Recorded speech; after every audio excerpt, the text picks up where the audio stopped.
great to have you with us. We'll call the meeting to order.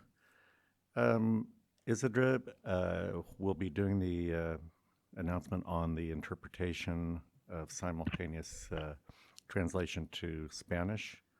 Isidra, would you like to give the instructions, please? Yes.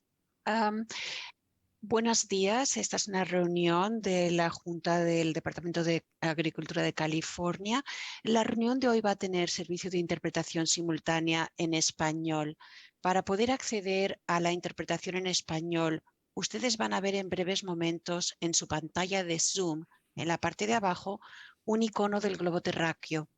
Hagan clic en ese icono del globo terráqueo y podrán elegir el idioma de su preferencia, Spanish o español. Si están en un teléfono móvil, van a ver arriba de la pantalla de Zoom 3 puntitos y dice More o Más.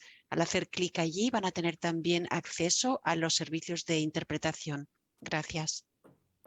Thank you, Isidra. If you'll join me at this time for the Pledge of Allegiance. Pledge allegiance to the flag of the United States of America and to the republic for which it stands, one nation, under God, indivisible, with liberty and justice for all.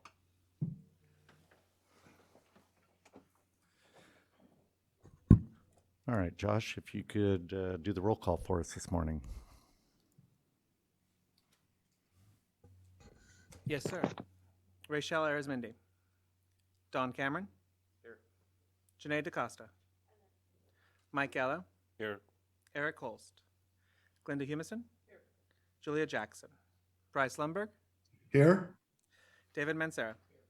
Michelle Passero. Doria Robinson. Frank Salazar. Here. Joy Sterling. Here. Patricia Stock. Chris Valadez. Mr. President, we have a quorum. Thank you, Josh. You should have had a copy of the minutes from February 7th of 2023. We need to approve those. Do we have a motion? Move to approve. I second it. All right, we have a motion and a second. Any discussion or corrections? Hearing none, all those in favor signify by saying aye. Opposed? So moved. All right, so Christy, Secretary Christy Birdsong is going to be doing the departmental update for us this morning. Good morning, good to see you. Thank you, Mr. President. The reason Secretary Ross isn't here this morning, sorry, I'll pull up to the microphone, is because she is testifying at a Farm Bill hearing in the legislature. There's a panel, couple of industry folks are talking. She will be presenting our Farm Bill priorities. We just released our letter to members of Congress and the committees of jurisdiction. It spells out about half a dozen priorities, kind of big picture issues that we identified through our multiple public hearings. We had 5 throughout the state, through our stakeholder roundtable meetings and one-on-one meetings, and some email and online submissions that we received as well. That letter is available on the website if you'd like to take a look at it. We're also really busy in the department right now with budget hearings. Tomorrow is the Assembly budget hearing, and then March 30th will be the Senate budget hearing. And in between, we're of course very busy preparing for questions from the members and to talk about our own budget priorities that are in the Jan 10 budget. One thing that was fun that happened was we had the Division of Measurement Standards. They had their National Weights and Measurements Week, which every single year falls from March 1st through March 7th. And this is the time when we celebrate President John Adams signing the first U.S. weights and measures legislation. It is cause for celebration, and our Division of Weights and Measurement Standards puts on a party every year. And this year the theme was Italy. We had a nice Italian lunch with them. I just wanted to take a minute and just share with you all what our Division of Weights and Measurement Standards does, because it's kind of a sort of an unsung part of CDFA, but they do a lot of really important work, and not just for agriculture, but for all consumers in the state of California. primarily because they are in charge of calibrating all of the weights and measures in the state. Gas pumps, the weigh machines in grocery stores, everything. We have staff. We train county weights and measures and sealers staff to go out and make sure that everything is accurate. And this is a really important way of protecting our consumers and making sure that commerce is fair and everybody is getting exactly what they pay for. There's also, within weights and measures, there are several programs. One of them is metrology, type evaluations, measurement compliance, petroleum products. They have a whole team that is testing petroleum products and making sure that the quality is where it needs to be, where it's advertised to be, and for, of course, health and safety reasons it needs to be. And then, of course, weighmaster enforcement. So we're always really proud of this little division that has so much muscle behind it, but doesn't sometimes get the attention it deserves.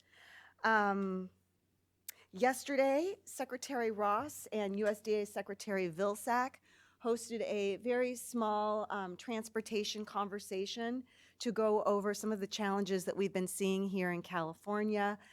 We heard from several stakeholders, talked about rail and feed grain delays, talked about continuing challenges with our ports and carrier services, talked about continuing challenges with trucking, in particular, like most industries right now, even beyond agriculture, of course, we have challenges with hiring people. So that was a really wonderful conversation, discussion, a learning opportunity more than anything else. March 11th through 18th, Secretary Ross and Josh have the pleasure of traveling on a trade mission to Japan. There are going to be over 100 delegates, and they will be meeting with Japanese businesses. They will be touring production facilities, distribution facilities, and really highlighting the importance of the trade between California and Japan, as well as the areas of climate smart agriculture, climate change policy that we overlap and can work together. Josh is also going to be organizing some really great media events and trade receptions, emphasizing that Japan is California's 4th largest export market, and they are worth $1.6 billion of our trade. Last, I'll talk really quickly on the weather. Of course, I think maybe perhaps last time you were meeting, we were either talking about drought or floods, and now we have snow. Incredible snowpack up in the Sierras, snow very low along the mountain and hill lines. Even where I live in the East Bay in Lafayette, there was snow on the hills. And this is wonderful. We get very excited about the snowpack because that means more water to melt when we need it for irrigation purposes. But we are also getting snow, like I said, in places that aren't quite used to it, and particularly up in, I have to check, sorry, in Humboldt. We have a lot of cattle operations up there that have been impacted by the snow and their livestock not being able to forage. So California Office of Emergency Services did some emergency hay bale drops to help the ranchers out, and we continue to get reports on those conditions. Also on water, I want to follow up. I know that we had Paul Gosselin speak with you all and talk about SGMA.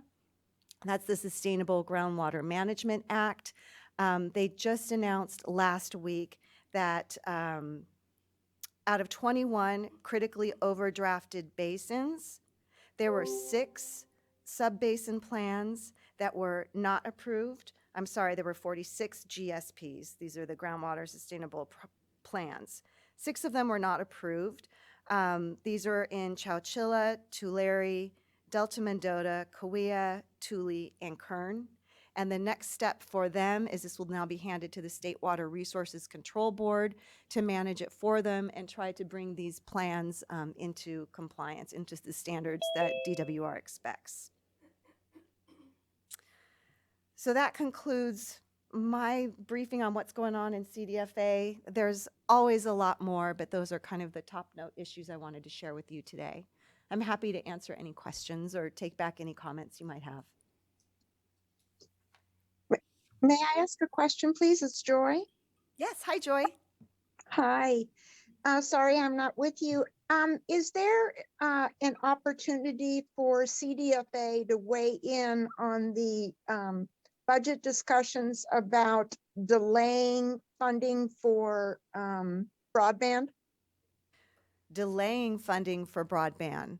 Well, there's always opportunity for us to weigh in. I can definitely follow up with Karen. And just so I'm clear, are you talking about delaying those funds because of budget issues? Yes, ma'am. I Okay. understand that there's about $2 billion that's on the table Okay. in deferred spending. And if I may, I can send you some background on that. I just would love for CDFA to please weigh in. And I don't know if it, depending on what you discover, it may be appropriate for the board Okay. to write a letter. Absolutely, Joy. Thank you. Thank you for sending me those materials. And either I will follow up with you or Josh or the secretary herself. Fantastic. Thank you so much. Thank you. Any other questions? None online? Dawn, this is Bryce. Yep, go ahead, Bryce. Secretary Birdsong, I was wondering if the Department of Food and Ag is working at all collaboratively with Paul Goslin on the 6 districts that, or 6 GSAs that their GSPs didn't get approved. And whether or not they'll be asking for a review, or if that decision's made and clear and done with. I would imagine some may appeal this decision. I haven't heard of any in particular, but of course that's always a prerogative that they have. We do work very closely with DWR, the secretary, myself, and Paul. He is wonderful at updating us and keeping us in the loop. In turn, we do our best to convene ag stakeholders who have interests in these basins to try to help those relationships along. And I think the next part of the process over at the State Water Resources Control Board is actually to engage with the counties themselves directly and to be holding some public hearings. I believe there is a probationary period, which again gives these subbasins the opportunity to come into compliance to bring their plans up to snuff. And it's kind of like another bite at the apple with the full support of the State Water Resources Control Board and their staff. Thank you, Secretary Birdsong. I have full confidence in Paul and his team, and I'm sure that's not the direction they wanted to take.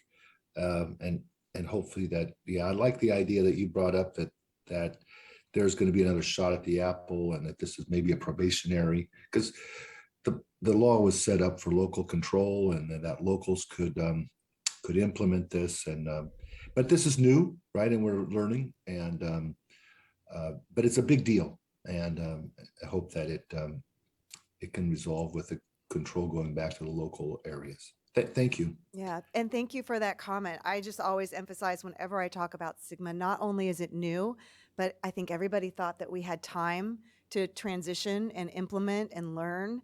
And with the drought, it just forced a lot of things. It feels fairly quickly. So understandable that these subbasins had their challenges in putting together their plans. Thank you. Thank you, Bryce. Appreciate your comments there. Yeah, this is a new road to go down, and we're going to be following it really closely to see what happens to those that didn't make the mark on this pass. So we'll definitely keep an eye on it. And really, thank you, Secretary Birdsong, for the departmental update. You know, I just want to emphasize that, you know, we have a tremendous opportunity in front of us with snowpack. You know, it's been years since we've seen something like this, and we've got warm storms coming in, and I would hope that that we would see possibly some type of maybe an emergency exemption to allow for the uptake of this water so we can get it back on the land and start recharging some of the aquifers that have been depleted so heavily during the droughts that we've had over the last 10 years. It would be well, unconscionable to let this opportunity pass by.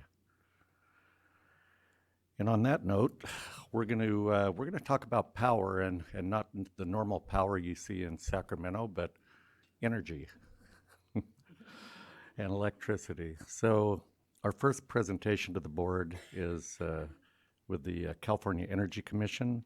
We have Retta de Mesa from Microgrids, Kadir Badir from Load Management and Pumping, Virginia Liu with Food Production Investment Program, and Dairy Cooling. The California Energy Commission is leading the state to a 100% clean energy future for all. As the state's primary energy policy and planning agency, the Energy Commission plays a critical role in creating the energy system of the future, one that is clean, is modern, and ensures the fifth largest economy in the world to continue to thrive. So I'd like to welcome all of you to our meeting here today. Look forward to your presentations.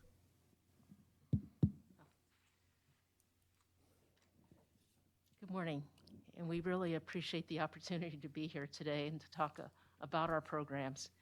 And so I think that there's a lot of potential opportunities and synergies, and we're hoping to also engage with your members on areas that we possibly could think about in the future as well.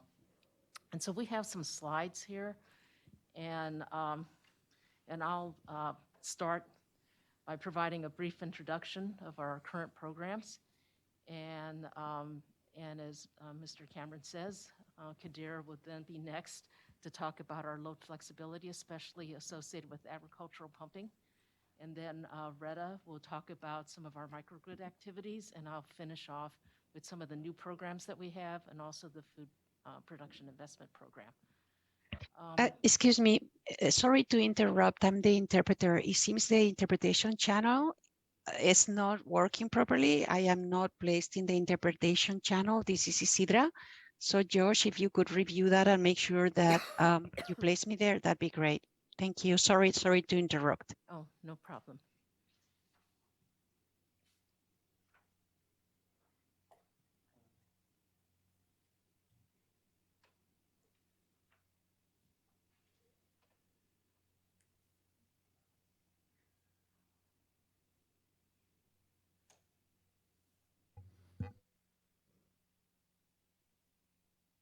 You can proceed. The other interpreter is in the channel and she can continue interpreting for now. Sorry. Okay, Perfect, thank you. no problem.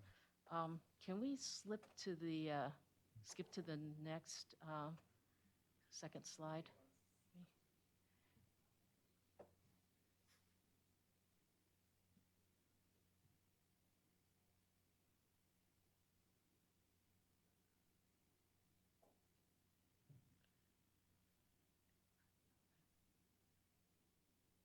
Can we go to the next slide?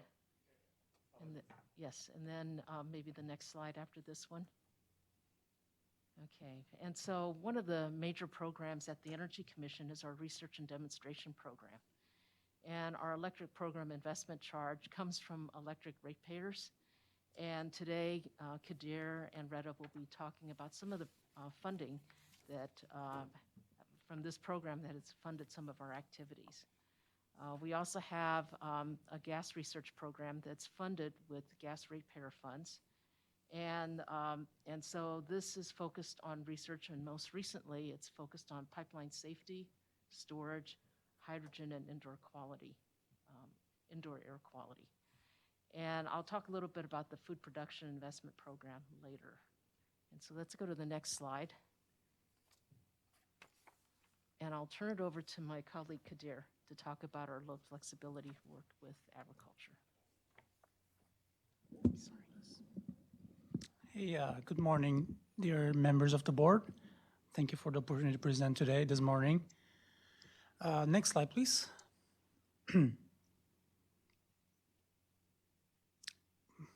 Maybe while waiting, yeah.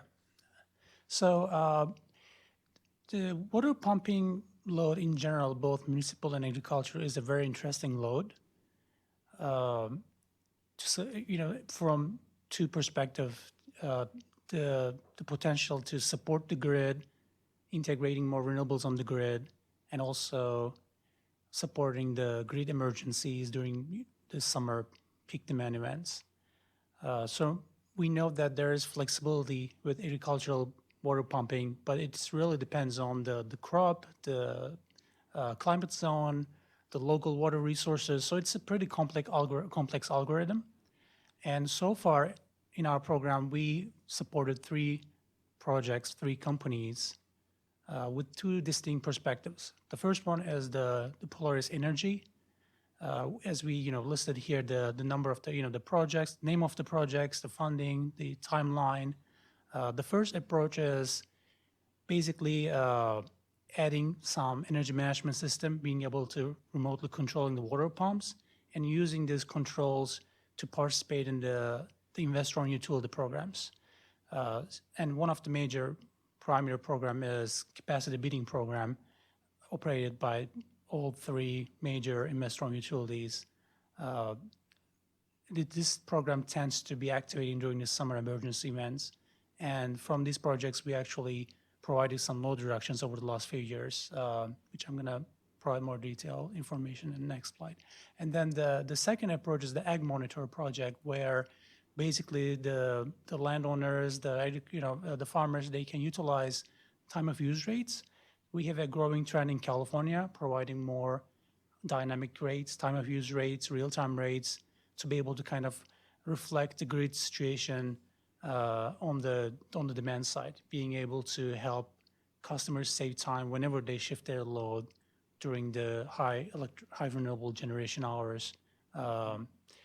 So that's the Ag Monitor project. We funded so far 3 separate projects with this recipient. And then the last one is the Irrigation for Future. That seems to be a smaller project, but they have the similar kind of approach of using time of use rates and help farmers save some money, reduce their electricity bills, and at the same time support the grid.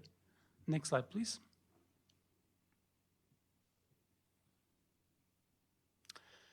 So this is one of the project highlights, the Polaris Energy.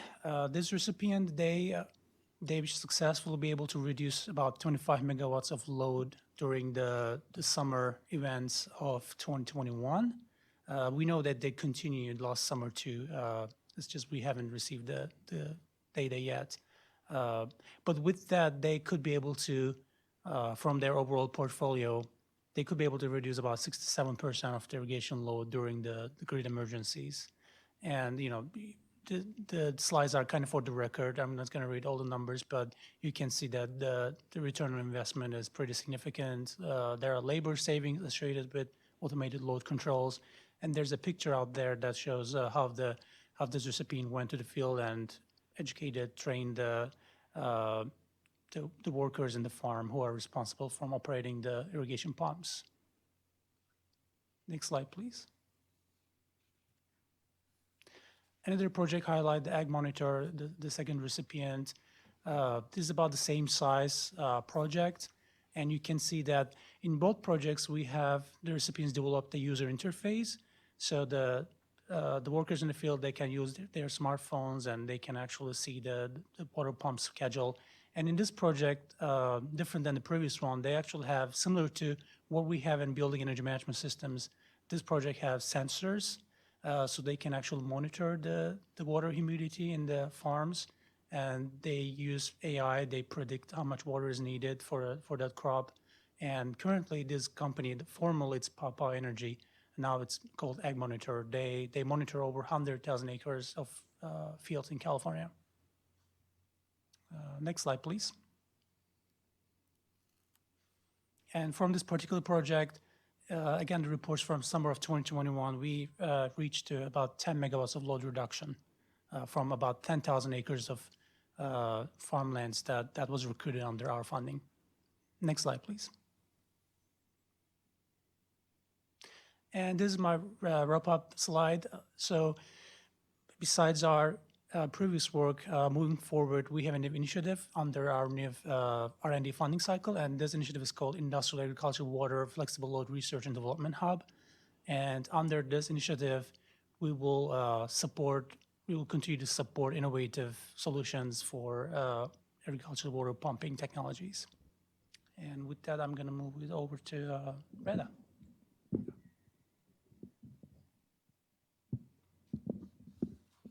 Thanks, Kadir, and good morning. My name is Reda Di Mesa. I'm with the Energy Commission's Transportation Research Team, and I'm going to be talking a little bit about some of the Energy Commission's work on microgrid research this morning.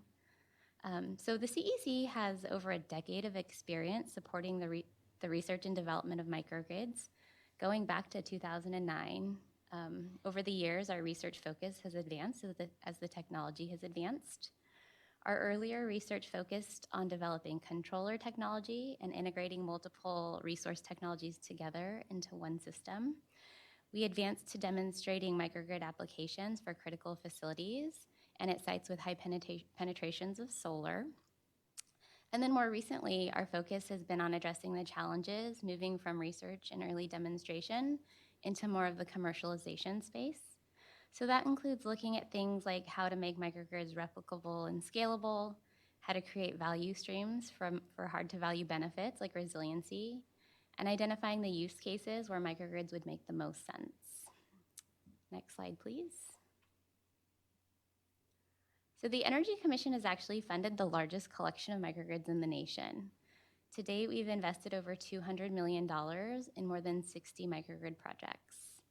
Through these projects, we've been able to help mature microgrid technologies, demonstrate increased resiliency and customer cost savings, and develop best practices for system integration and commissioning. Our microgrid research is also helping to inform the CPUC's microgrid incentive program, which is currently under development. Next slide, please. So this slide here just gives you an idea of some of the different microgrid applications and use cases that have been funded to date. These microgrids are owned and operated by customers, third parties, or utilities. The overall generation capacity of our funded microgrids range from kilowatts up to a megawatt in scale. And all of our funded microgrids make use of solar or some other renewable generation resource and include energy storage. Generally, no two microgrids are exactly the same. Through our experience, we've learned that the value and the design of a microgrid can vary pretty significantly and is pretty dependent on the site and the use case. So for example, rural and agricultural microgrids may value optimizing the use of locally generated renewables, such as on-farm solar, resilience for critical loads like pumps or food storage, or cost and time savings compared to grid upgrades needed to electrify farm operations. Next slide, please. So here I wanted to just share one example of a microgrid project that's recently been funded through the EPIC program. Grid Tractor was awarded a $3 million grant to demonstrate an on-farm mobile microgrid, which is a little bit of a novel concept. They're using battery electric tractors with bidirectional capabilities. The project will demonstrate the ability of the electric tractors to keep critical electrical loads running during power outages, including PS events. The project is expected to help accelerate the transition to electric farm vehicles, to grow and scale agricultural and on-farm electric vehicle bidirectional capabilities, and to better support reliability and grid management use cases in agricultural settings. The project includes demonstrations at 2 sites, Tally Vineyards in Arroyo Grande and Terra Nova Ranch in Helm, California. Next slide, please. And then, so just kind of looking ahead to some future opportunities, we plan to release a solicitation aimed at optimizing long-duration energy storage to enhance grid resiliency and reliability. The solicitation will fund potential microgrid projects that demonstrate how clean, long-duration energy storage systems can increase the resilience of critical facilities in disadvantaged and low-income communities, as well as with Native American tribes. The solicitation will make about $30 million available for these projects, and we expect that to release sometime before July of this year. Additionally, the Energy Commission's Fuels and Transportation Division, which focuses a little bit more on more advanced demonstration and deployment versus research, has some plans to support zero-emission off-road vehicle electrification. including in rural and agricultural applications. They are supporting the Air Resources Board on their advanced technology demonstration and pilot project solicitation, which will feature a category focused on ag construction and off-road. And then they're also adding off-road vouchers into the CEC's Energize program, which provides incentives for zero-emission commercial vehicle infrastructure. Next slide, please. I believe that's actually my last slide, so I'm going to hand it over to Virginia. Thanks, Retta. Let's go to the next slide. So a few years ago, we targeted research on the dairy industry. And so our preliminary research had indicated that there was a lot of opportunity to reduce electricity and greenhouse gas emissions in this sector using emerging technologies through use of advanced sensors, data management, machine learning, and best practices to optimize equipment operations. So our goal here was to see whether we could digitize the dairy industry and increase their energy efficiency. Next slide, please. Here's an example of two of our research projects. One, the picture on the left is our cow cooling project. And heat stress in dairy cows is a key issue affecting many aspects of sustainability and welfare in the dairy industry, and causing an estimated $1.5 billion in milk production losses annually in the United States. A common and effective method of reducing heat stress in cows is to combine spraying water on cows while using fans for air circulation. Electricity used for fans and well pumping is costly for dairy operations and results in greenhouse gas emissions. So we funded a project with UC Davis to optimize controls for cooling California cows, primarily to see whether there's a way how we could monitor the amount of fan energy as well as using the spraying of the water. So then this has the potential of also reducing water consumption as well. The picture on the right focuses on our dairy plant optimization areas.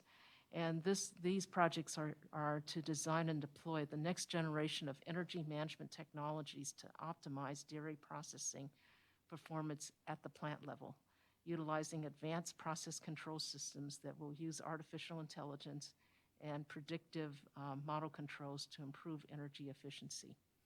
The goal is to automate the process of energy process and energy optimization at dairy manufacturing plants to achieve the minimum possible kilowatt-hour consumption per pound of milk processed. Next slide, please. So the California Energy Commission established the Food Production Investment Program in 2018, and this program is funded by the Cap and Trade Program. Approximately $124 million has been allocated for about 48 projects. And the food production program, based on the estimated amount of CO2 that is targeted for reduction in the food processing facilities, the average cost is about $38 per metric ton of CO2 reduced, assuming a 20-year equipment life. And this is one of the lower dollars per metric ton of CO2 reduced compared to other programs. As kind of a comparison, some of the carbon capture technologies that people are talking about could go from $100 to $1,000 a metric ton.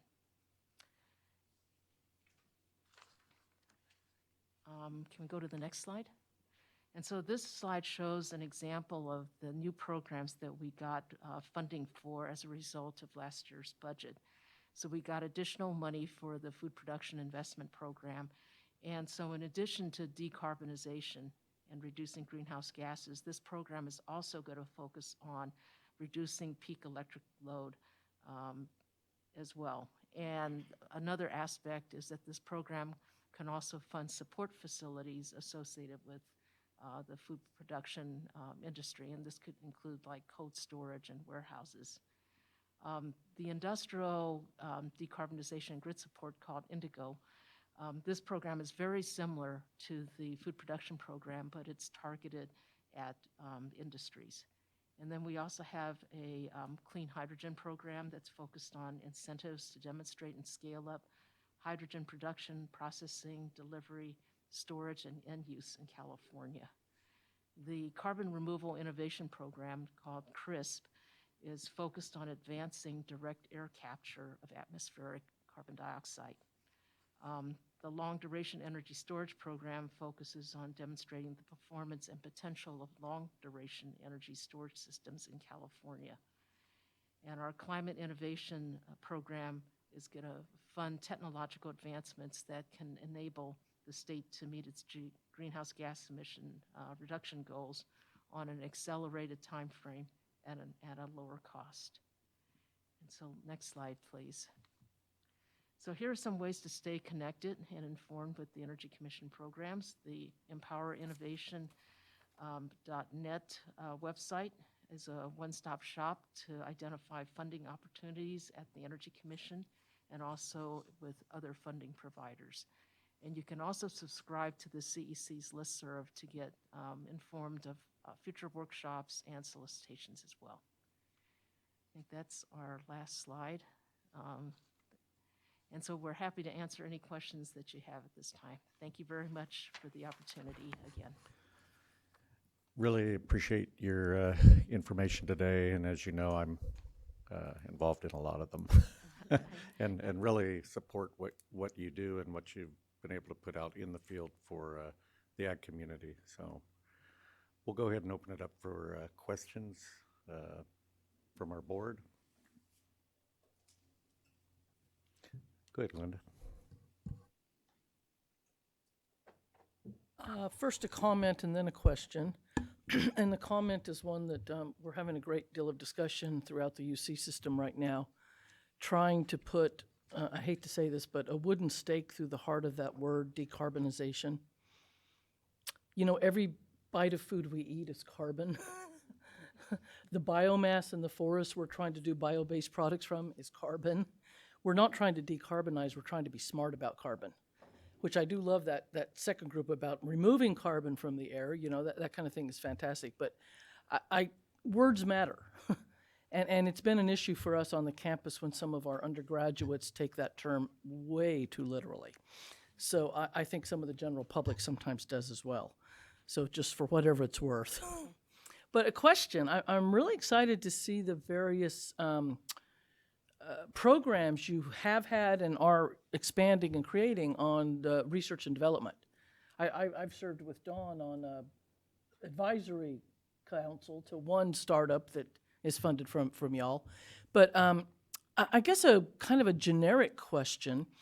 One of the things we're trying to do at UC is really open up how we do public-private partnerships on research and development. Our regents have recently taken this on as a huge initiative, published a report, trying to facilitate that research and development being more public-private. In the past, UC has really kind of had a real tight grip on its IP. You know, a great government partner on that with us has been USDA's Ag Research Service, which for the last 20 plus years has really been facilitating CRADAs, Coordinated Research and Development Agreements. I'm just curious, has a state agency such as yours or others really thought about how we might improve that kind of public-private, government, academia, private sector, however you want to describe it, collaboration on some of the research and development? So I think that's a really good question. Primarily because, you know, we're very interested in seeing our research projects go beyond just our particular project and is able to expand and deploy to other areas. Yeah, and so on many I think in all of our grant agreements, we have a kind of a requirement that they have to do a technology transfer plan. And we also encourage them to bring in private partners as part of the project. So it's not just focused on the researchers themselves. We want them to think about going beyond just the research and how is this thing going to get out into the marketplace. And so that, like on some of our, I can think of some of our other types of agricultural projects. This could include bringing in manufacturers of the equipment, that they have kind of a stake in the game here, where they're part of trying to make sure that this technology is going to work. They go kind of hand in hand, and so I think through many of our research grants, we encourage people to bring in manufacturing partners, other supporters of the project, farms and other industries that could be the future users of this equipment. And so I think, as Don mentioned, his Terra Nova Farms, and he's been involved in many of our projects. And so that's, I think, a good example of an organization that's kind of supports these projects, and that other farmers are also looking at these opportunities. And so you have kind of credibility, and you got somebody that is really invested in the project as well. I think that's probably a combination of making sure that we're just not focused on applied research only. Yeah, that's great. One suggestion I would have for this board to consider, CDFA just recently signed a memorandum of agreement with UC Ag and Natural Resources, USDA's Natural Resources Conservation Service, and the conservation districts around technical assistance, making sure we were more efficient at delivery. And in that agreement, we created a feedback loop so that as we're implementing technologies and best management practices in the field, we're monitoring those and getting information back into the research arm, so we can try to continuously improve that technology and those best management practices. I'm thinking there might be some value in having CDFA and Energy and perhaps some other state agencies, along with UC and whomever else is appropriate, convene a discussion around how we really can improve statewide here in California our handling of the intellectual property, the tech transfer, the licensing, the commercialization. Because I think we have been seeing some improvements in that, but in my opinion, there's a lot of room for more improvement. And I think we're at a place where we really could design that together. Yeah, I agree. I mean, I'm supportive of that, because I think that getting the word out to people on our technologies is really critical. And we have another program as part of our research and development portfolio, is our Energy Department and Market Facilitation branch. And so they have early startup grants, and then they have what they call another program that kind of bridges some of the research projects to the real world, and also provides funding for manufacturing facilities. And so, when you're dealing with entrepreneurs, they, really are trying to push their technologies out. And so some of those projects have come out of, innovation hubs like Cyclotron Road, with Berkeley Lab, and the clusters and with in LA. And so, I think there's opportunities. I think we're all kind of in the same game here, where we want to see these technologies out, and we want to move them to the next level, so that they just don't end up being research papers on a shelf. Any other questions from the board? Yeah, this question is for Kadir.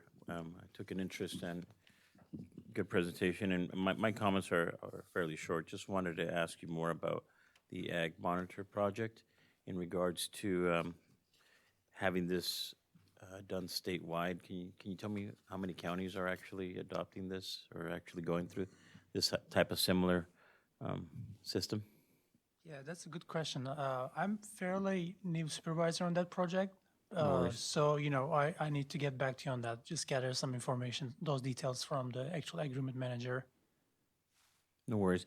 I mean, just the accomplishments alone are something that, I take an interest in. So Appreciate that. thank you for that presentation on that. Thank you so much.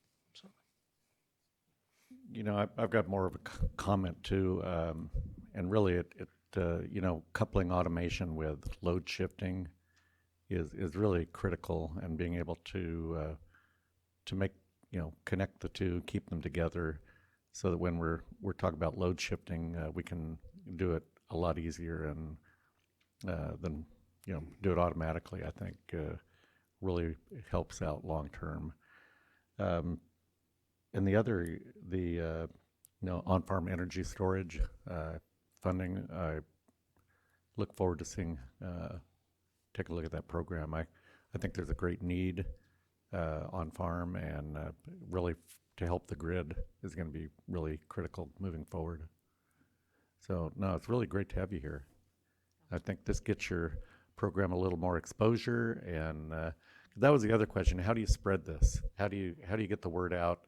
And I know this is part of it, but I know, and we as farmers, we talk in the ag community and about things that work and things that are good, but how do you get it out to the rest of the group? Well, I think that's an excellent question, and I think we look for opportunities. I mean, if there's opportunities for us to come out to talk to some of your groups about some of our programs, that might be helpful, because I think going out to the community is probably one of the best ways. We put out solicitations. We have a listserv, but then it's usually the research community that's that's on those listservs, and so we really would like to go out and talk to more out in the community. If there's opportunities, just let us know. I think our food production program, early on, we did do, when we started the program, we did go out to the Central Valley, Southern California, Northern California, had workshops to talk about the program and to get feedback from not only the manufacturers of equipment, but to kind of hear from food processors on, what are some of the areas that they're really interested in. And so, if there are opportunities, just let us know. Well, I think from the department standpoint, we're always willing to kind of partner with you of hosting webinars or even kind of focusing some outreach to kind of spread the word in terms of the availabilities of programs that are out there. So please feel free to reach out. Okay, thanks a lot. If we don't have any other, go ahead, David. Sure. So, I mean, for me, as I think about your presentation, which, by the way, was really, really interesting and fascinating for me, and I couldn't help but think about my small farmer community and how this technology is made accessible, or the work that your department is doing accessible, or with the small producer in mind. I work with a lot of nonprofits and foundations who have been, as of late, discussing appropriate technology for small farmers. And so how do you think about do you think about the small farmer community when you're working on these projects, or where does the small farmer community and producer come in your work? So many of our projects have demonstration sites, and we mentioned the Empower Innovation Net website. So that is an opportunity where, if you're a small farmer, you could indicate in there that you're interested in partnering with anybody to be a demonstration site. And so that is probably the best opportunity, because in that way, you have the researcher, the company that's manufacturing the equipment, they're looking for partners to demonstrate their equipment. And so if small farmers or any farmers are interested, they could basically go on that website, indicate their interest, and then the researcher will then have an opportunity to discuss their project with them. Because I think, one of the sometimes the most difficult thing on some of our research projects is finding demonstration sites. And so, it's not like everybody wants to be a demonstration site. There's a certain amount of commitment that's associated with that. And so I think that, that going to the Empower Innovation Net site is probably a good first step. Right. Thank you. All right. No further questions here. Can you check online for any public comment, Josh? Yes, if you'd like to make public comment on this agenda item, please use your hand icon and I will unmute your line. I do have a couple of questions that did come in. Is Empower Innovation a free service? Yes. And then can you please describe some of the challenges in rural agricultural areas that microgrids and other programs seek to address?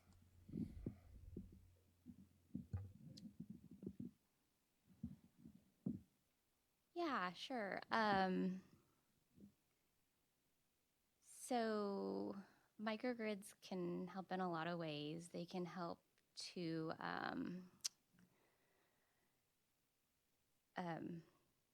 sorry, hang on a second, just go into some of my notes.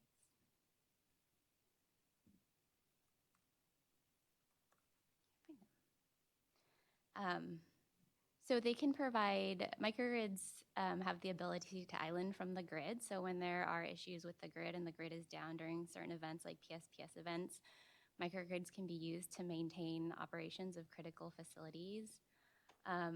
Microgrids can provide some cost benefits. They can provide, when they're not islanding, they're usually interconnected to the grid, so they can provide grid services, which provides some additional cost benefits to end users.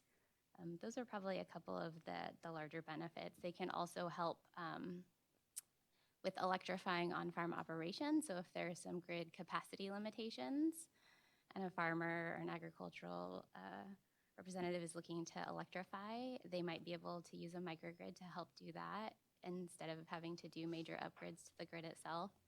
So there are a number of use cases where microgrids could be beneficial, and it kind of depends on what the end user is looking for maximizing there.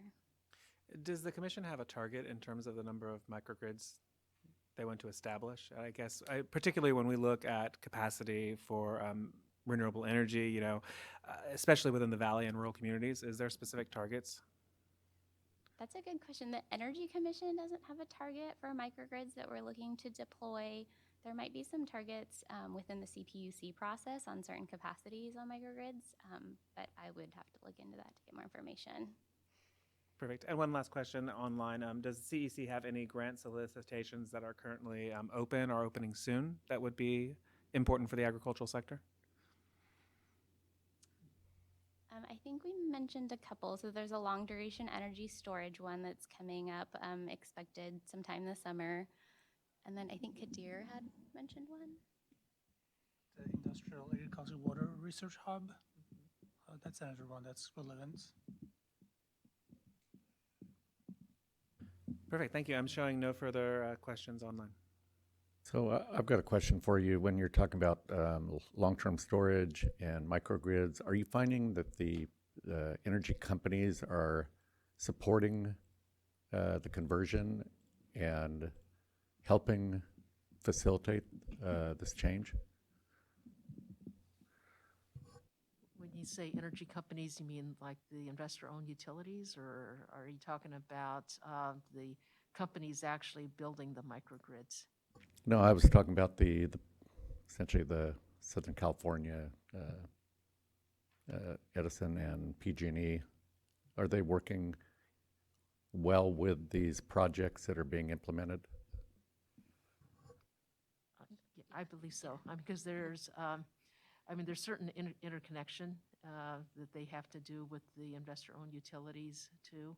And, you know, I think I could speak on the food production program, and the reason why the food processors are interested in microgrids is because of some of the things that Retta had mentioned. I mean, if they're processing tomatoes in the summertime and they get a power outage, then they have to dump all those tomatoes. And so it provides some resiliency as a source of backup power. And then some other industries, you know, have also indicated that, you know, during this last summer, you know, September 6th was a day that we'll all remember where, you know, we almost came so close, you know, to having a total grid breakdown here. But so a lot of companies, a lot of industries, food processors complied with the governor's order to basically turn down or shut down their electrical equipment, and they did. But when they do that, they can't operate anymore So if they had a microgrid, there's still an opportunity for them to still to keep some of their operations going.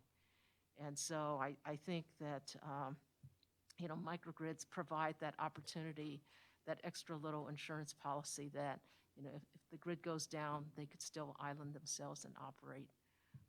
And I think that, one of the examples that was mentioned, previously was the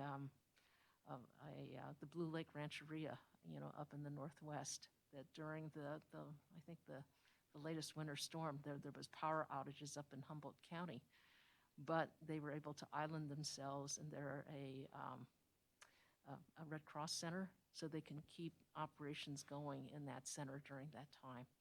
So, they're expensive, and, it's, but it also provides resiliency and flexibility and, additional opportunities to keep things going, when the power is out. I'm sure our next speaker most likely will address this as well, but what's the outlook for bringing down energy costs for agriculture as renewables come online?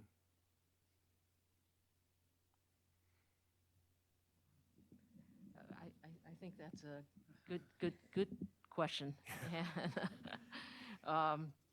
I know that in the future here, the utilities are also talking about dynamic rates, where, the electricity at certain times when there's an abundance of renewables, perhaps the electricity cost could be a lot lower to encourage more people to use electricity during that time versus during the peak period. So, dynamic pricing could be coming in the future, and if that happens, then you could see some potential rate drops during certain times of the day. So therefore, you encourage more usage, when there's an abundance of renewables, and less, and rates go higher when there's less renewables available.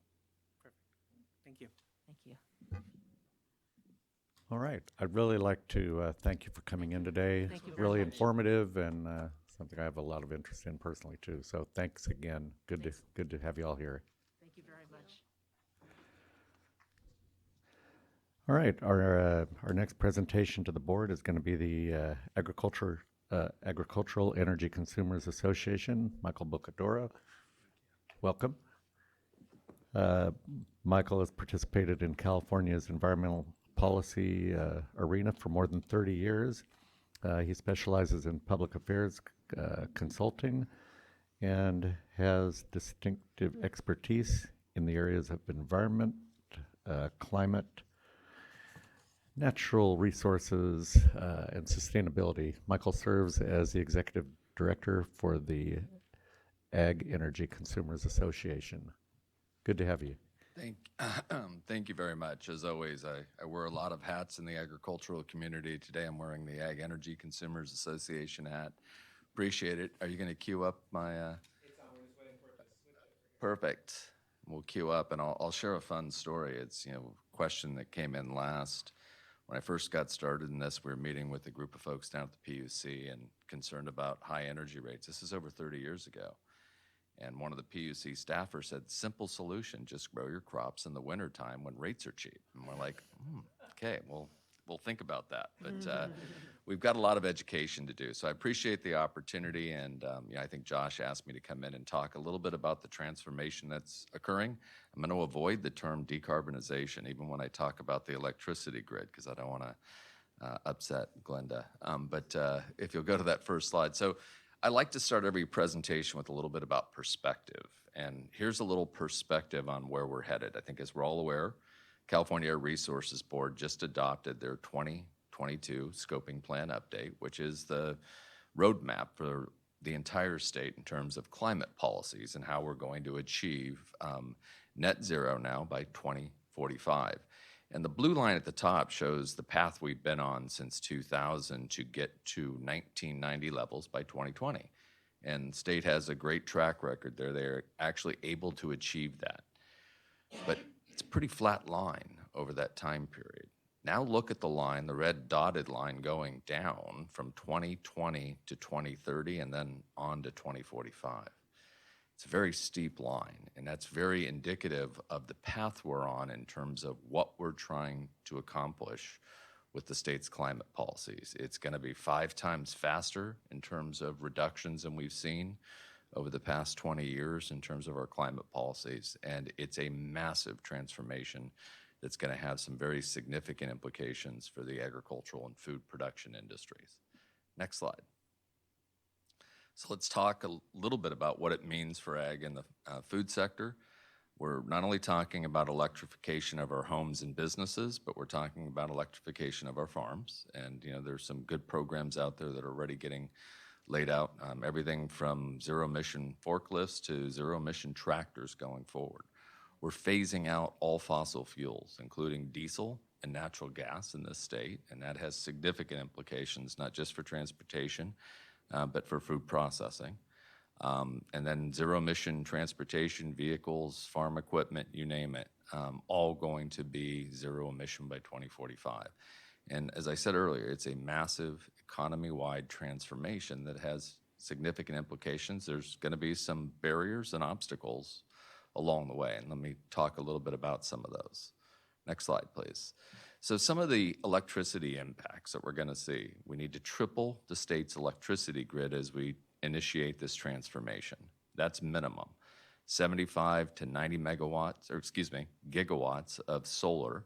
A lot of that's going to be in the San Joaquin Valley, some going into the Westlands Water District, maybe as many as 20 gigawatts long term. So we're already seeing that. We've got a lot of lands that are going to be followed by Sigma, and so I think there's some actual opportunities for agricultural operations to have some use for their lands that's being followed.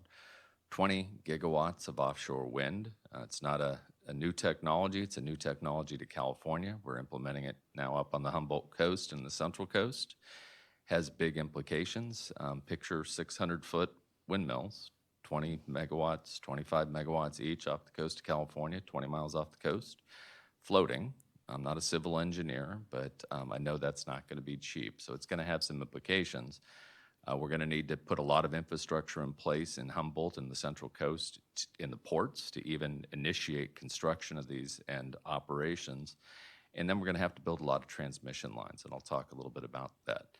We're going to have a lot of short and long duration storage to balance all the renewables that are being put online in California. Massive new transmission infrastructure throughout the state. CAISO has estimated $30 billion in new transmission. And just to underscore that, for every dollar we invest in transmission, about $3.5 cost to the consumer over the life of that asset. So that alone is a $100 billion ratepayer investment over the next 10 to 12 years. Reliability and resource adequacy, we talked about power potentially going off. It's a concern. Microgrids are part of the solution to that. And then what we're not talking a lot about, and I want to talk a little bit about today, is some of the distribution upgrades, right? PG&E's inability right now to get power to where it's needed in the agricultural, food production, and rural areas of the state. It's a real concern. We're seeing examples every day, and it's 2 to 4 years minimum to get service to new development, to expansions. And if you're gonna start to electrify your entire operation, you're gonna need an upgrade. And that distribution system is gonna be a significant cost that no one's put a dollar amount on just yet. Next slide.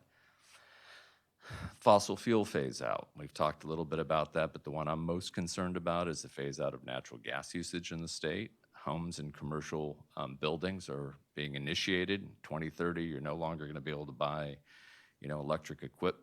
natural gas-fired equipment for your home. Your heater is going to be a heat pump. Your water heater is going to be electric. And they might let you keep your stove because that one's pretty personal with most people. No more gas dryers in your homes. It's all going to be electric. 3 million climate-friendly homes by 2030. No gas lines into those homes. 7 million by 2035. And then we get to what we call the hard-to-electrify sector. That's cement, steel, food processing, glass manufacturing, if you're a winery owner. These are all heavy users of natural gas. And what are the options to replace that natural gas in those facilities going forward? The two we hear commonly are RNG and hydrogen. And I know way too much about renewable natural gas because of all the work I do with the dairy sector. And we're producing a lot of renewable natural gas. Problem is, it is not cheap, and it is not going to get cheaper. And the idea that we're going to use $35 to $50 renewable natural gas from the dairy sector or the wastewater sector or the landfill sector to replace fossil natural gas that even when it hit its peak in California a few weeks ago, is normally $5 to $10 an MMBTU, and even that's a high price compared to what we've seen in the past. We're not going to be able to replace that. Hydrogen's even more expensive. And both of these are cost prohibitive. So we're really going to have to focus on something other. And I bring this up at every CARB meeting. I bring it up at the Energy Commission, the PUC. Is, quit talking about these being replacements for fossil gas because they're not cost effective. And California businesses cannot afford to pay $35 or $50 an MMBTU when our competition is paying less than $5. So it's something that's going to have to be addressed as we move forward, and there's going to have to be other solutions. Hydrogen does have some potential to scale. RNG, not so much. We've seen, basically all the best projects already get built, and the ones that are getting built in the future are higher cost, less scalable, smaller projects. Transportation impacts, advanced clean transportation, all passenger vehicles by 2035. Advanced clean fleets are just getting discussed at the commission, but all trucks by 2040. And we're not waiting till 2040. By 2024, some of these fleets will have to start converting portions of their fleets over to zero-emission trucks, heavy-duty trucks.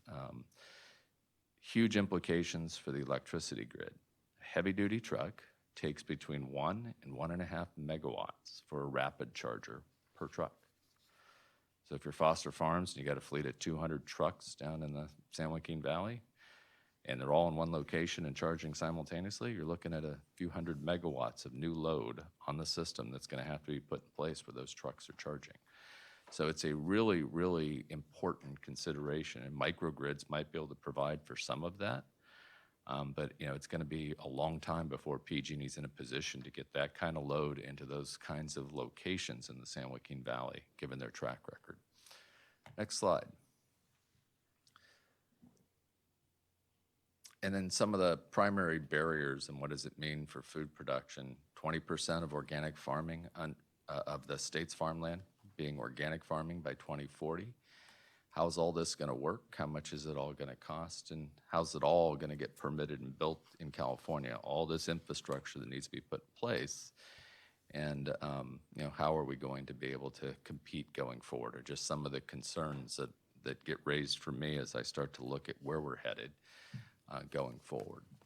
Next slide. So this gets into some of the costs that we're already experiencing here in California. This is San Diego Gas and Electric, PG&E, and Southern California Edison's electricity rates.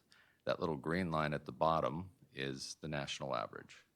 So you can see that our rates in California are already 3 to 4 times as high as the national average. These are bundled system average rates just for comparison purposes. Ag pays a little bit less than what you're seeing on this chart, but this is for comparison purposes. PG&E has a 36% rate increase pending this year alone in California. Southern California Edison's implementing a 20% increase they received last year. They'll be filing for another rate increase later this year. San Diego just filed for more than 40% rate increase. The gas company has just asked for a 40% rate increase over the next 4 years. So we're seeing skyrocketing rates, and our rates are already in the stratosphere in terms of our competition, and this is having some implications. So this is a long-term concern as we electrify our operations, because these rates are starting to become cost prohibitive for not just farmers, but for low-income people on fixed incomes. As we're asking them to electrify everything in their homes, it's going to be a real challenge. Next slide. SoCal gas rates, I already mentioned, we've seen significant increases. SoCal Gas is proposing a 40% increase in their costs over the next 4 years. And this is a system that we're phasing out. This is a gas system that we're phasing out. So we really have to ask ourselves why we're seeing such dramatic investments in gas infrastructure in California in a system that we're phasing out in California. So it opens some real questions that I think we have to answer as we move forward. Next slide. And then, some of the challenges that, at the end of the day, high costs with massive future rate increases are a real concern. PG&E's continued inability to serve new loads. It's not just PG&E, it's the other utilities. But PG&E's focus right now is on mitigating wildfire liability for their shareholders in the northern part of the state. And they're putting all their resources into undergrounding those lines. I'm not suggesting that that's not important. It needs to happen. But what I am suggesting is eliminating their ability, or at least limiting their ability to put these loads into San Joaquin Valley and other rural areas that need new systems being put in place. It's a second priority for them right now. And their wildfire problems are continuing to offset. The Ledge analysts did a great study and report late last year, I should say, about the impacts of black carbon from the wildfires that PG&E and our other investor-owned utilities have caused, and they're greatly offsetting many of the gains that we've achieved in other sectors of the economy, whether it's agriculture or food processing or the dairy industry. And we're seeing, literally these reductions that we've achieved go up in smoke every time we have another wildfire. And so it's a huge concern overall. And then finally, some potential solutions. One of the bad habits we've gotten into in this state is we like to socialize costs into electric rates. It was really easy for the state legislature to do that. It's like, we don't have to pay for that. We'll put it into PG&E Edison's rates. And we're all guilty of it a little bit. Some of the programs I've helped create for the ag community have socialized some costs, including for the dairy sector, into rates. But the big ones are EV charging. We're putting a lot of electric vehicle charging infrastructure in place in the state, and a lot of it's going through our utilities, investor-owned utilities, and they love it. Every dollar they invest, they get to earn a rate of return on. So they love putting it in, but it's driving rates in the state. One thing we could do is have more state-funded involved in transmission and distribution upgrades, whether the state's just financing that at a cheaper rate to avoid paying $3.50 for every dollar that we invest in transmission, or infrastructure bonds to put in some of this $30 billion in new transmission that needs to go into the state, really important. We're going to need expedited permitting and CEQA reform. Transmission systems in this state, transmission lines, take 10 to 12 years, if you're lucky, to permit and design and develop in California. And, we're trying to get some of this done by 2030 and more of it done by 2035. And without transmission to move power, putting all the generation in place gets you nowhere. So it's a big concern and should be a bigger concern. And then we need to expand shareholder responsibility. I like to talk about this because if the utilities had a little more skin in the game, they might be a little more reflective of their consumer interests. Right now, their only primary interest is shareholders. They're investor-owned utilities. They're owned by private investors, and I have no problem with that. But their fiduciary responsibility is to shareholders, not ratepayers. And some of that needs to change. Municipal utilities, the irrigation districts that operate in the valley that provide retail electric service, we all know are much cheaper, much more in touch with their local communities. They do a fantastic job. It's the investor-owned utilities that we've really struggled with over the last couple of years. So I'll conclude there, Josh, and happy to answer questions. But we have a lot of work to do if we're going to achieve the state's climate goals, and it's not going to be easy, and it's not going to be inexpensive. Thank you, Michael. We'll open it up for questions from the board. Yeah, thank you for your presentation. Speaker. Your microphone. Thanks, Patricia. Sorry, and I'm not the person with the loudest voice, but thank you for your presentation. I appreciated all the content. So all this idea of fuel switching is really, in concept is fantastic. The challenge is in putting it, to the hands of the people. And so knowing that we have target for completion of the project. What kind of data is being collected in terms of adoption of this electrification? And I'm interested, of course, in farmers and ranchers. Well, we've seen a tremendous response ever since we put in, for example, the NEM aggregation program in California, farmers responding and putting in solar systems on their farms.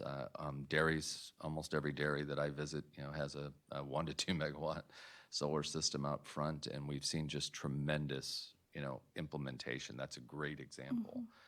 But it's also under threat because the utilities, PG&E in Southern California, Edison, are trying to take away the aggregation piece that has been so important to the ag community. So I do get concerned about that. We have good data about how much has gone in, but I am fearful as we go forward that we're going to have less solar being put in on farms because PG&E and Edison are attempting to make it more difficult. And it should not be lost on folks. We got legislation passed to create the aggregation program a number of years ago. And PG&E and Edison fought it every step of the way. And now they're at the PUC trying to disband it, basically. So I am concerned. There's a lot of good information about the work that's been done to encourage energy efficiency. It's easy to do energy efficiency in California because rates are so high, and so they really pay back quickly. And so we always encourage farms and others to do an energy efficiency audit with their utility. It's one of the good services that utilities can provide before they make decisions about what their next steps are, because you want to reduce your energy use, and then you can figure out how you best serve that going forward. But we need to have options. Microgrids are another option that I think you're going to see more being developed.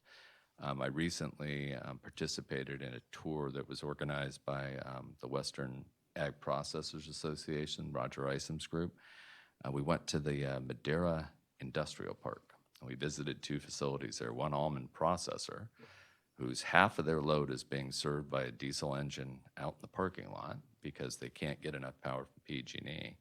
Then we went across the street in an industrial park to another almond facility that's going to be one of the first almond cold storage facilities, I think, in California. And they can't get any power from PG&E for the next few years. So they're developing a microgrid. And this is an industrial park. And they can't get power to that. So these are just some of the examples. And I promised Karen, Secretary Ross, that I would get her a list of some of these case studies that are out there. And so, yeah, there's, starting to be more and more data, but that's probably the biggest obstacle that I see as we try to improve electrification and fuel switching on some of these operations. And connected hand in hand with that, I'm thinking about durability and reliability, because that's also another issue. You make people adopt the technology, you have it, but then the question is, how long does it last? Is it reliable? Do I have it when I need it, right? So, yeah. These are, always legitimate concerns as we adopt. And, and I know Secretary Ross likes to say this, ag is very, they find a way, right? We're very resilient, and we do find a way to deal with these things. So I'm, pointing out some of these problems, recognizing we'll find ways to deal with some of them, but I am concerned about time, implementation, and cost going forward. Thank you. Other question? Michael? Don, this is Brian. Go ahead. No, go ahead. Whoever's there, I'll follow up.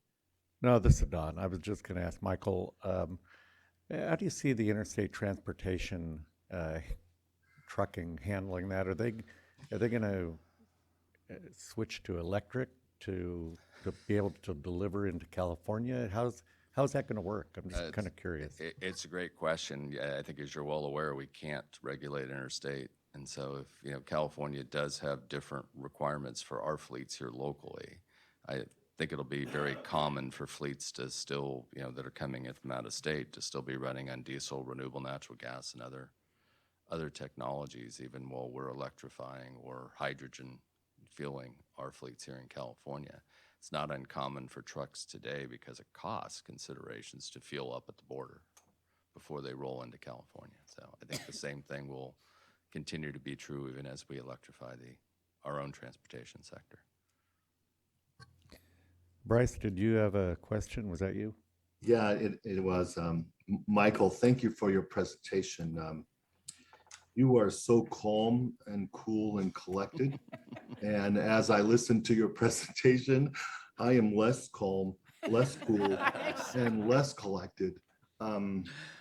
The goal I support our company. And by the way, I'm down at Natural Products Expo. Today is Climate Day, and it's great to hear presentations on climate. But I am in our company. We have tried to put as much solar in on every place we can put solar, and I think we're close to 25% of our own generation, and then we buy green energy credits for the rest. But this goal to transform, it's a great goal. And I just, as you present, I just sort of say to myself, dang, is there a potential for a train wreck here? Will we not have enough electric? Will we not have enough grid? Is it going to be too expensive? Your presentation, makes me ask those questions to myself. Is PG&E on board? Have they accepted the goal, or are they just going to be a kind of a half-hearted participant? 10 years ago, I would have had much more confidence in PG&E about what they will do and can do, and the kind of partner they are. Today, I am not as confident in them. Michael, your presentation didn't speak at all to nuclear, and I'm thankful Governor Newsom is focused on keeping Diablo Valley going for an extended period of time. But is that part of the solution in California? And then just, I guess I'll stop there. Let me try and catch as much of that as I can. I'm still laughing at the cool, calm, and collected part because I'm accused of a lot of things, but keeping my cool is usually not one of them. So let me start with the nuclear piece because I think that's the easiest one. Yeah, it's great that Diablo Canyon is going to continue to be a resource for at least the next 7 or 8 years, and my guess is it'll continue beyond that because we're going to need it. It's only about 2,000 megawatts or 2 gigawatts. So it's not a tremendous amount of load when you think about the 90 that we're adding just in solar going forward. So the answer is yes, nuclear is a carbon-free technology that can continue to provide. Are we going to see new projects built in California? Probably unlikely. We might see some small projects in the western region that we can avail ourselves to going forward, and I think that would be helpful as we seek more regional cooperation in the grid. I meant to raise some questions today about, some of the obstacles that I see going forward, and cost is a big one, and, how we're going to switch out natural gas and food processing in particular is another big one that I think we really need to give more attention to. And I get a lot of blank stares when I raise concerns about it at the Air Resources Board, the PUC, and the Energy Commission, because they don't know the answer, and they like to pretend like the cost isn't a real consideration, unfortunately. So, continuing to push on all of those fronts and raise these questions, and some will resolve themselves. Are we going to hit all of our goals on the schedule that we think we're going to hit them? I'd venture to guess not. Somebody asked me the other day if legislators were going to recognize this and move away from some of the goals, and I think the clear answer is probably not. They like setting goals, and are we going to be able to achieve them all? Probably unlikely. And I think just the build out on the electricity side alone is a massive undertaking. I mean, we can get a little experience from how the state's been developing. High-speed rail has not gone as smoothly as one hopes when you're dealing with massive infrastructure projects. Costs are going to increase. The cost estimates I shared today are probably well on the low side because things get more expensive. So we're going to need to watch all this and make sure that we do have a clear path.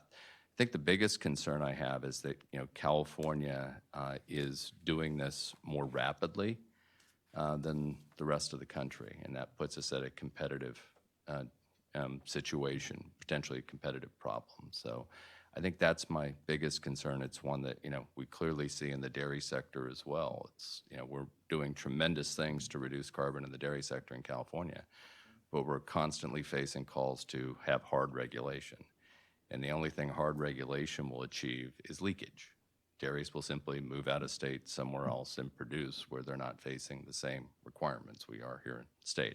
I know I'm preaching to the choir here about that, but we have to continue to remind regulators that, some production can pick up and move. And I think we are going to lose some industrial operations in the state. We're going to lose some food processing. If I'm a glass manufacturer, I'm certainly not going to be thinking about building a plant in California. I'm going to build it elsewhere. Bottles are going to get imported, those sorts of things. So there are changes coming, without a doubt.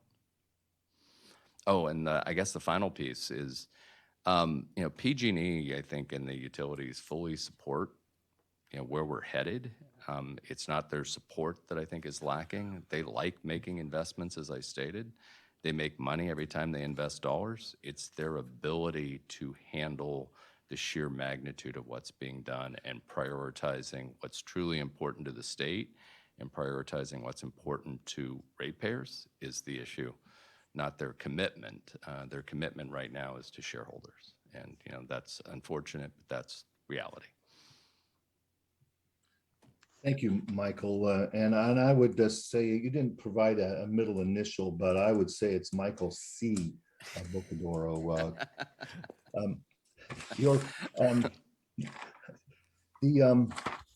It's just it's very challenging. Great goal, but just your comment on how long it takes us to do CEQA permitting. One desal plant in San Diego, our biggest one, or in Carlsbad, I think what the process took over 10 years, maybe 15 years to get it permitted and up and going. And we need this infrastructure now. And so your point just about needing to figure out how to do permitting on this is just a huge undertaking. Thank you so much, Michael. So I have a question, if I may, please. Yep, Joy. We go ahead. We're running short on time, but definitely go ahead. I'm so sorry. I was cheering so loudly about the federal government's announcement of the EV charging stations they're going to put on all the interstate highways every X number of miles. How have they considered the energy use of that? Is that included in their program? Great question. I'm not sure. I'm sure they've given some thought. I don't know exactly how much thought they've given to that, but yeah, there's a lot of energy use associated with EV charging, particularly heavy duty transportation. So who should address that, or should we just assume they're going to think about it? Well, I'm confident they're thinking about it, and a lot of it's going to be associated with where they put it, and that's going to, in part drive the resources that are needed to provide both the generation and the transmission capacity that would be required. So we have a nice head start on EV charging infrastructure in California, though. I'm guessing it's the other states are going to see the bulk of those investments. Thank you.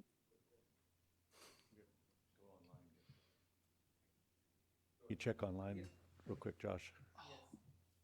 If you'd like to make public comment on this agenda item, please use your hand icon and I can unmute your line.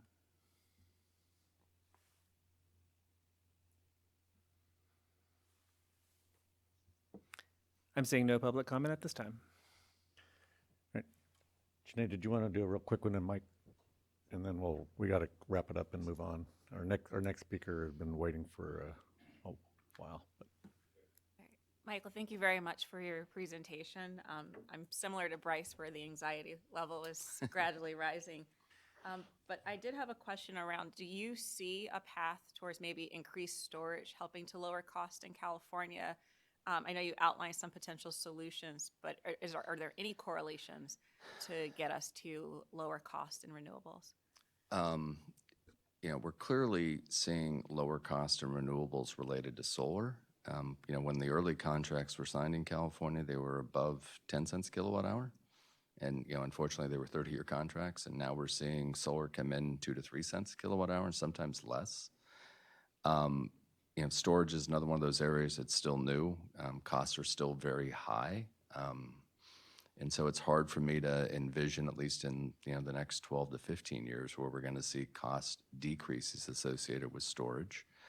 Because, you know, these are going to be long-term contracts when these projects go in. And, you know, there's a lot of value in California's leadership, but we also need to recognize there's a cost to our economy as a result of that leadership. Going first sometimes mean you pay more. And so, you know, it's important to kind of go slow sometimes until things scale and costs can come down. So I'm hopeful that we'll someday get to that point.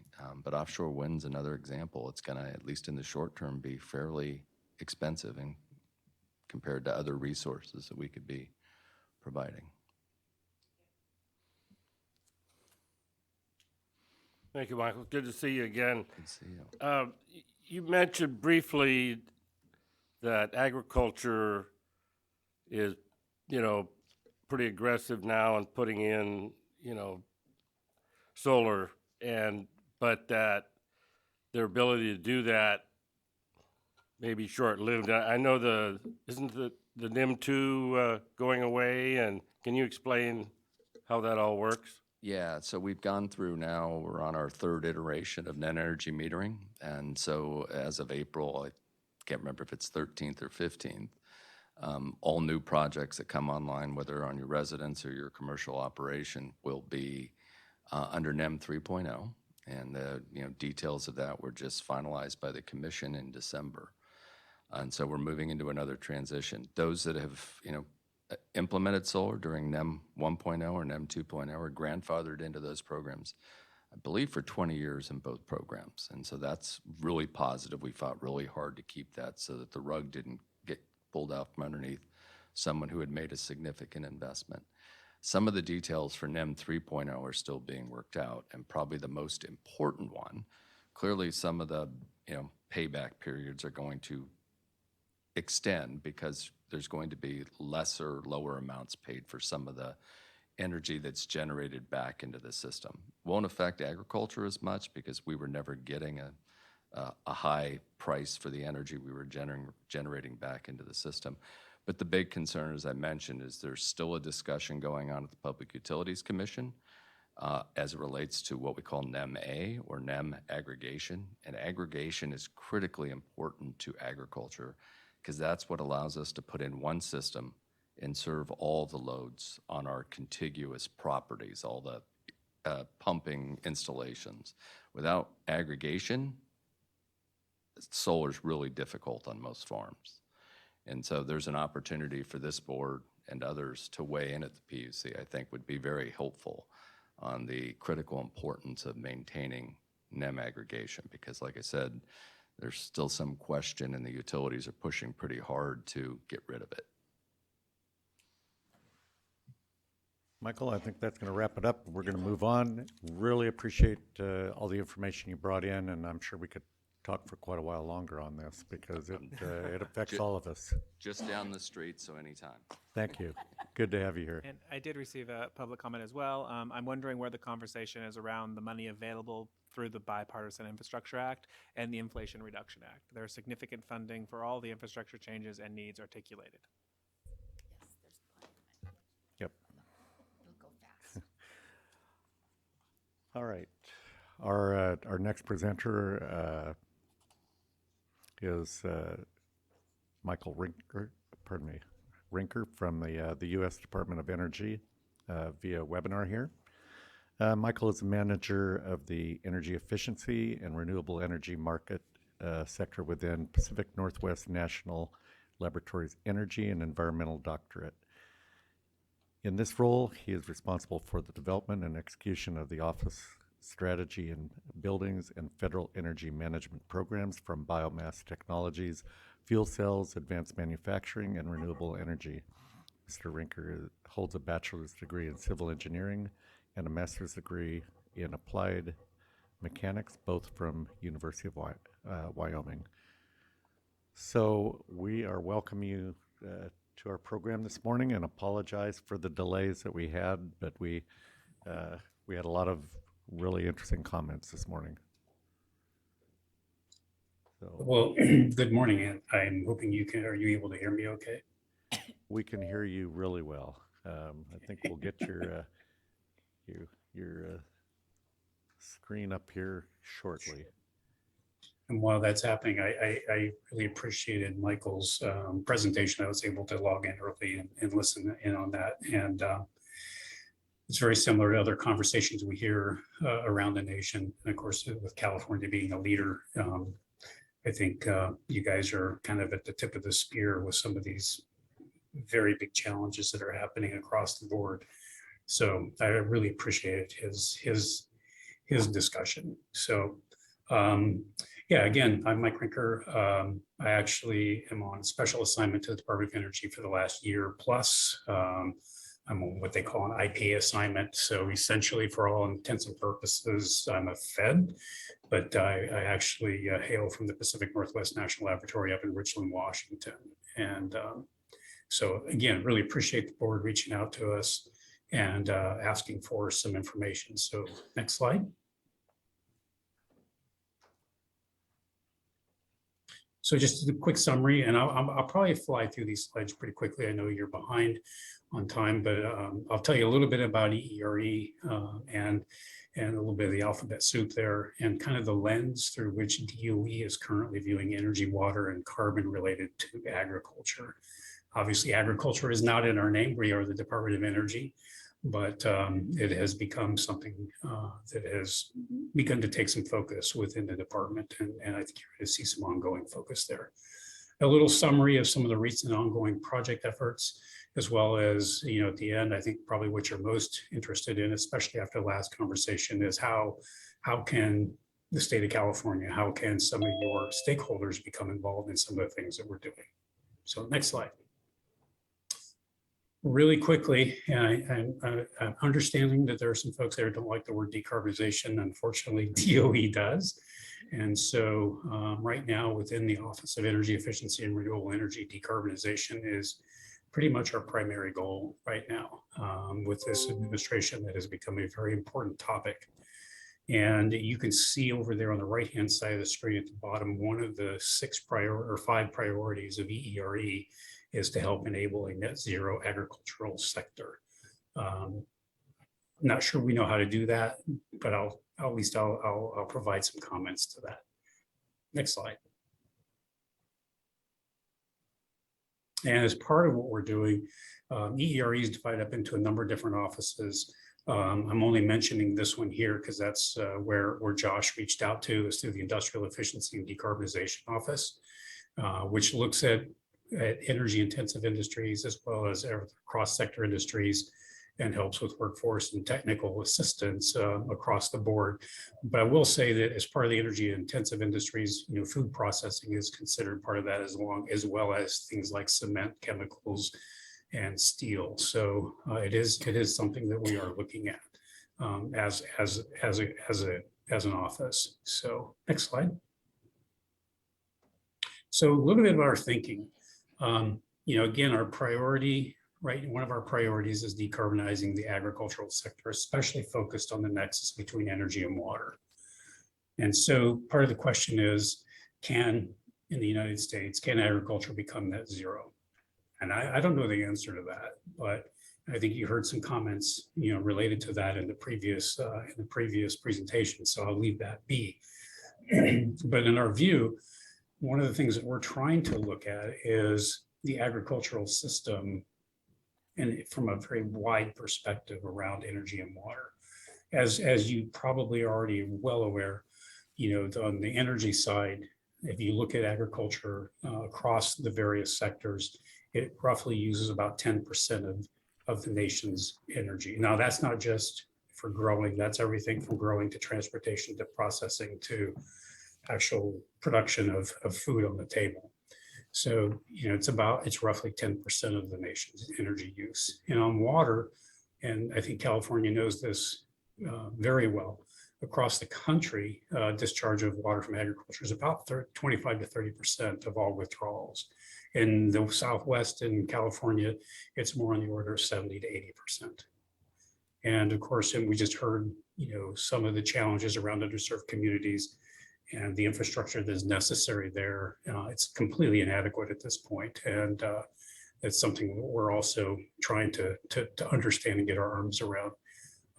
You can see some of the takeaway messages there, but what I want to point out to you here, and in case you're interested, just for additional background, there's a number of things that DOE has been doing over the last decade or so around the energy water nexus. They put out a seminal document back in 2014. I don't think things have really changed in terms of some of the challenges and opportunities around the energy water nexus. And of course, when I mean energy water nexus, we use energy for water, like pumping it around. We also use water for energy. So there's a very, very close relationship there. And that report is actually a pretty well documented report that goes through a lot of the details.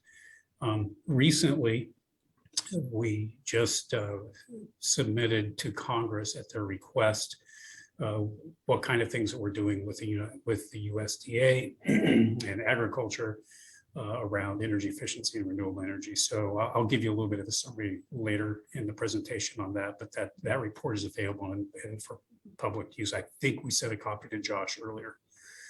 Also, as you know, I'm sure many of you know, on the water side, DOE has funded a very large innovation hub called on desalination, and Lawrence Berkeley National Lab right there in your own backyard is the prime contractor for that. That's the National Alliance for Water Innovation, and they're looking at all kinds of different sources of water, including ag water, and some of the challenges around that and some of the research agenda around that. And finally, as part of our industrial decarbonization roadmap that was just released back in September, there's a section on food processing in there as well in terms of how we might think about decarbonizing. So we're looking at a pretty broad sweep here. So next slide. Now, I apologize for some of these, a couple of these charts, but just trying, and I'm not going to spend a lot of time on it, but it's really important for us. This is how we start to view things. This is what they call a Sankey diagram. Many of you may be familiar with this. This shows where the energy starts and where energy goes in this country. This is for the entire nation. This is somewhat old data.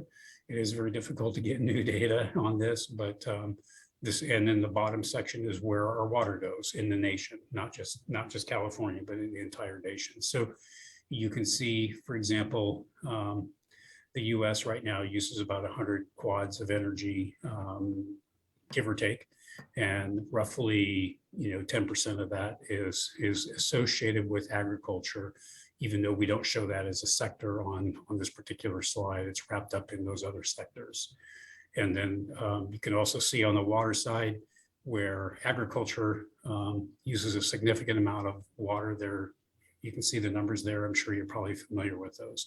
So we're looking at this and trying to understand, how can DOE support some of the changes that are happening, with climate and where things are going with decarbonization and things like you guys were just discussing in the previous presentation.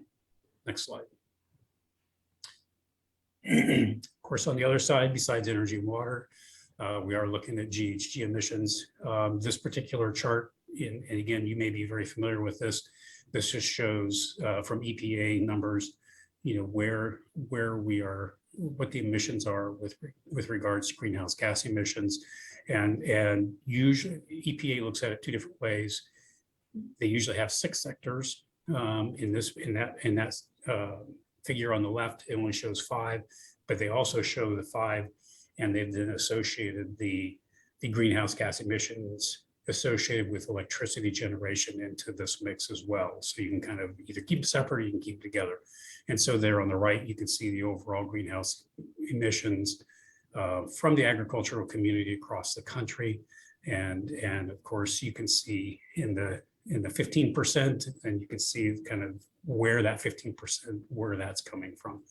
And then the electricity apportionment as part of that as well. So we're trying to look at some of these things, and from an EERE perspective, what we're looking at, obviously the things that we think we can help with is on obviously the electricity apportionment, some things on fuel combustion, farm equipment, if you will, as we start to move towards electrification, maybe a little bit on soil management that one of our offices is doing that's related to aviation, sustainable aviation fuels. But obviously we don't think anything about, it's not part of our challenge to think about enteric fermentation issues or well, we do look at manure management from a bioenergy perspective. So next slide. So a few things that we've been doing, and there's more information in the report that we just presented to Congress. It was a summary document, but some of the things that we are doing, we try to look at agriculture and energy and water and some of the adjacencies therein. So there's a fairly significant program in agrivoltaics right now, and agrivoltaics for those, this is where they're actually putting, solar panels out in agricultural, in farms, if you will, between rows.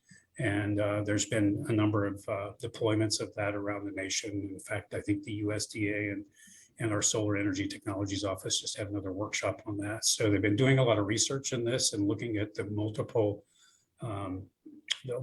benefits for such things. Of course, it leads towards some of the electrification challenges that you heard about earlier.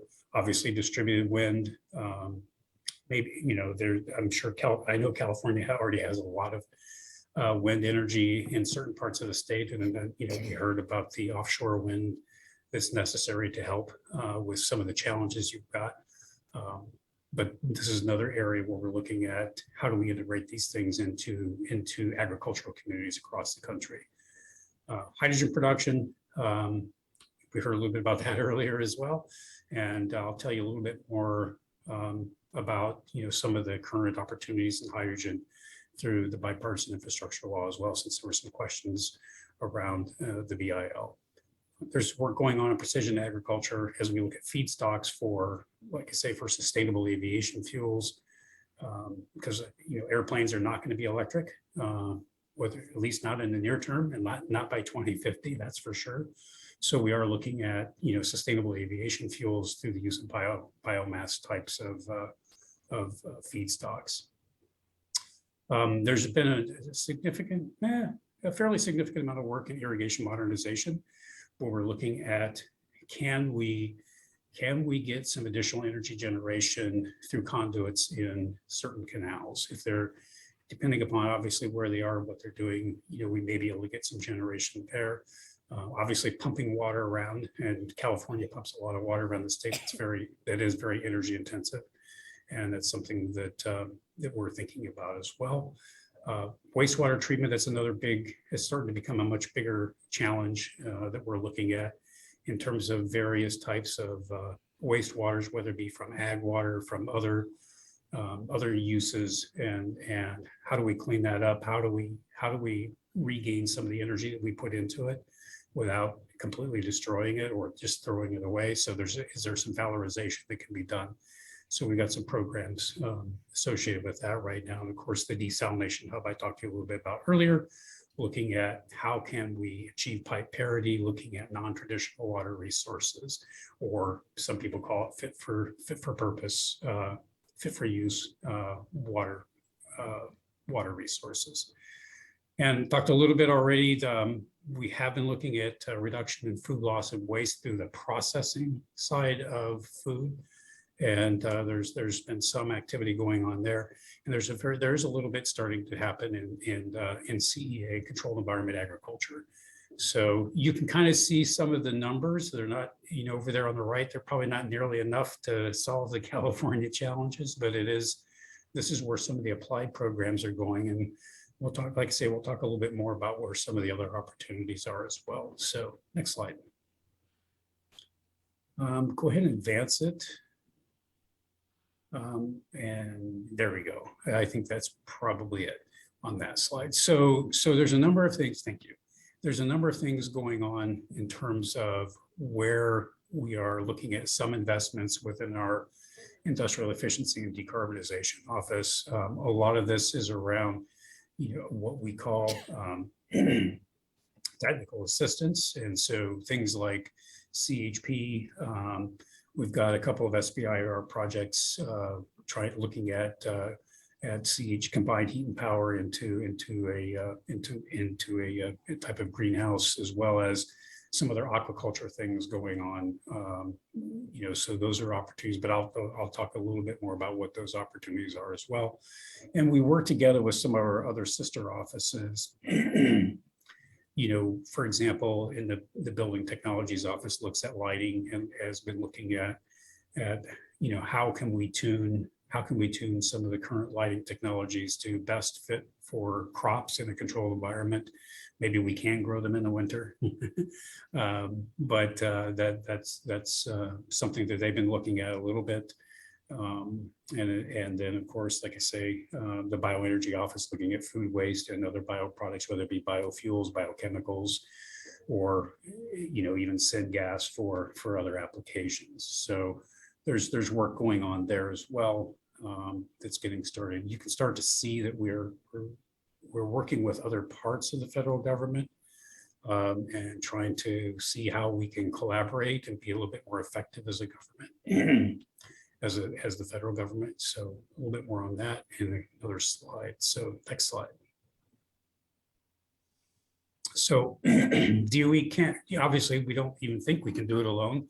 We can't do it alone. And so one of the things that we're doing, we do work with the other agencies, and we're trying to figure out how we can collaborate and be more effective as a federal government in some of these things. So Congress requested in 2020 to create this Office of Energy and Water for Sustainability.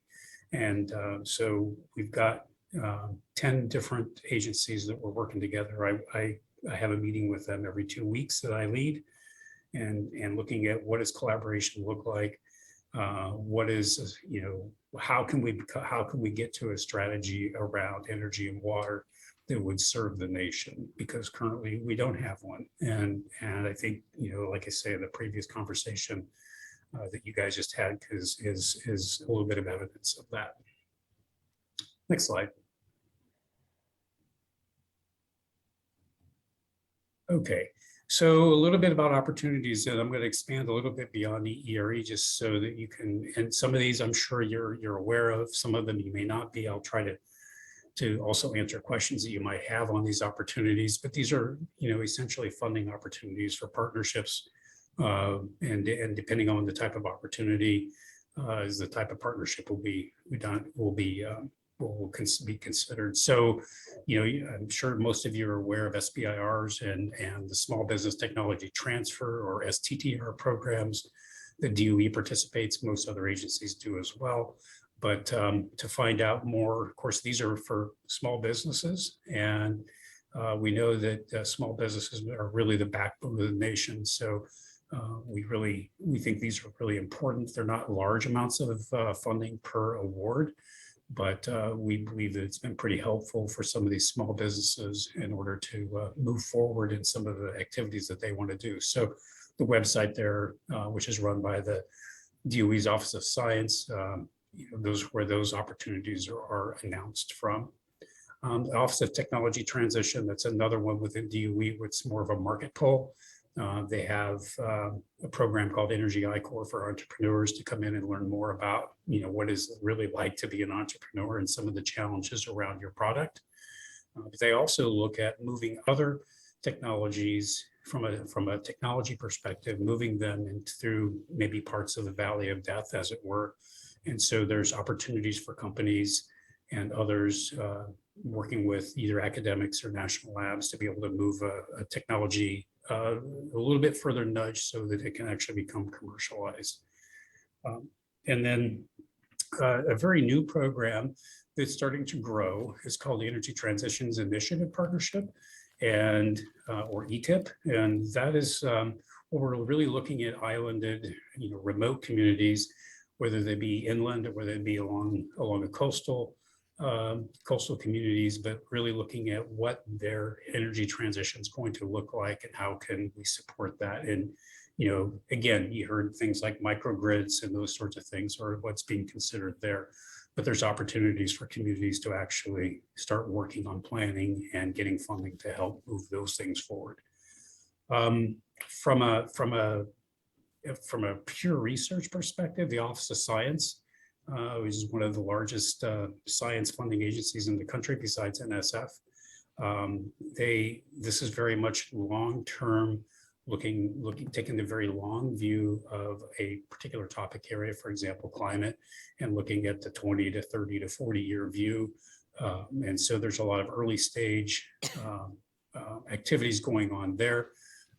That's mostly through the national labs. Again, you guys have 2 national labs, actually 2.5 national labs there in California. Actually, almost 3 if you include SLAC as well as San Diego Livermore. You've got several institutions that have access to these kinds of funds, and of course they do on a regular basis. Next slide. Within EERE itself, which is EERE is roughly a $2 billion a year enterprise right now. We have several ways of getting funding out the door to people that need it. We have prizes. Prizes are mostly for commercial companies, and typically they're usually small to medium companies who are looking to move something that could be disruptive into the marketplace. But nonprofits can also work on those, and the way those work is, there's some kind of metric that you propose on, and if you can meet that metric, then you get the money. And so it's kind of do the work first and then get paid. So prizes were pretty popular in the previous administration. You're not seeing as many of them these days, but they're still considered a way of trying to provide support to some of the research going on. The big chunk of funding that comes out of EERE is these funding opportunity announcements, or FOAs, or FOAs as we call them. These are mostly individual technology projects. Also, they can be large partnerships. For example, the desalination hub that Berkeley is running now, that has many participants in it, and that's $100 million over a 5-year period, whereas some of the individual projects may be on the order of anywhere from $300,000 up to several millions of dollars over a couple of years.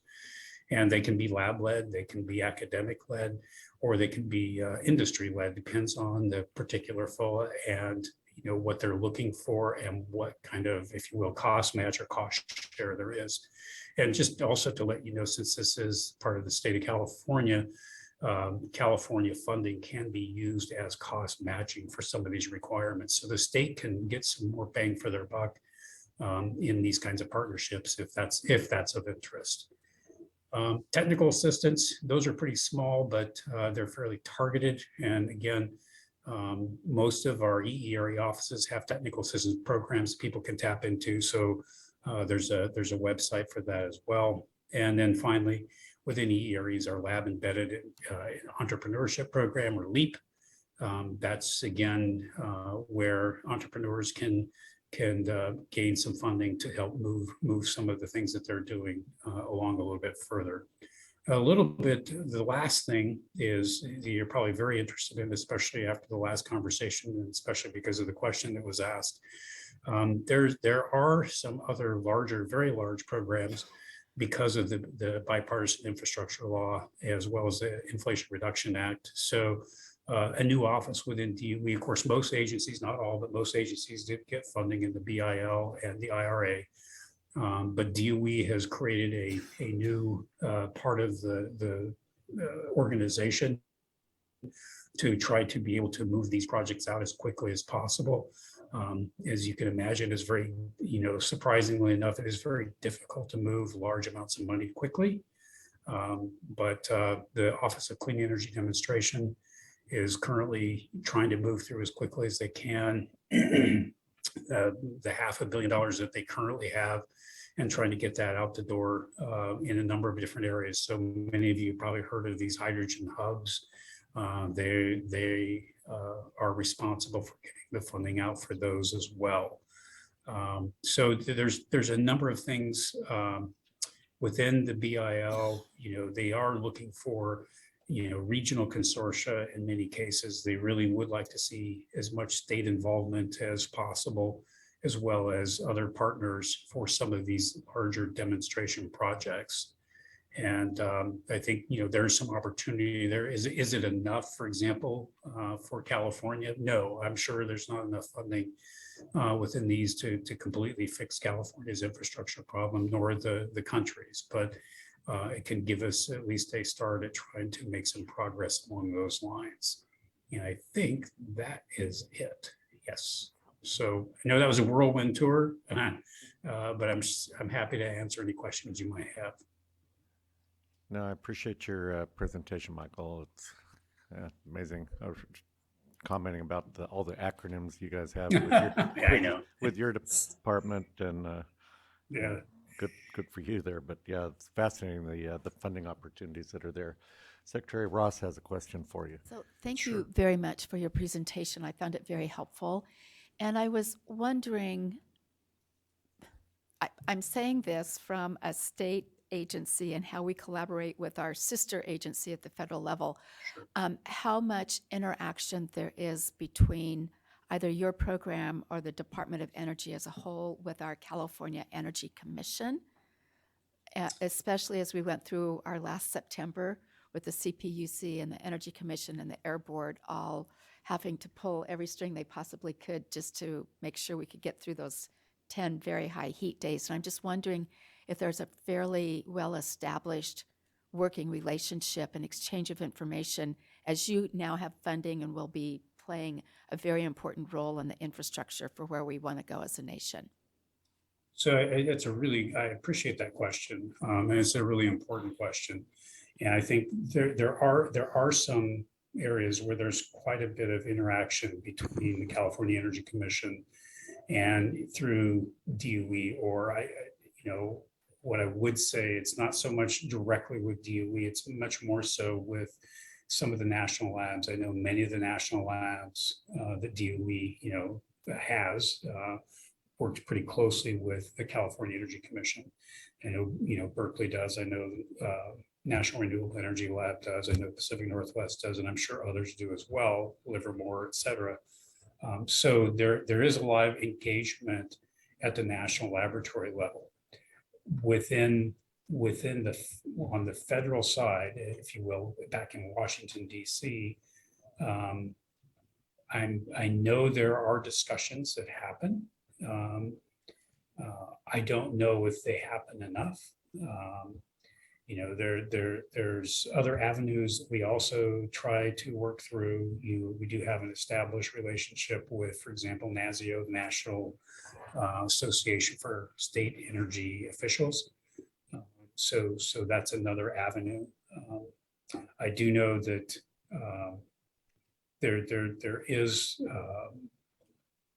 certainly is a recognition of California and the leadership that they're bringing into many of these different aspects around this energy transition.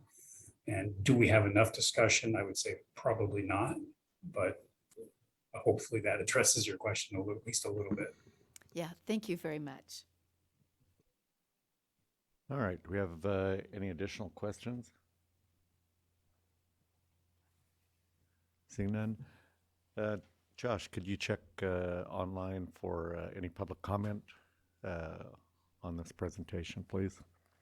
Yes, if you'd like to make public comment on this agenda item, please use your hand icon and I can unmute your line.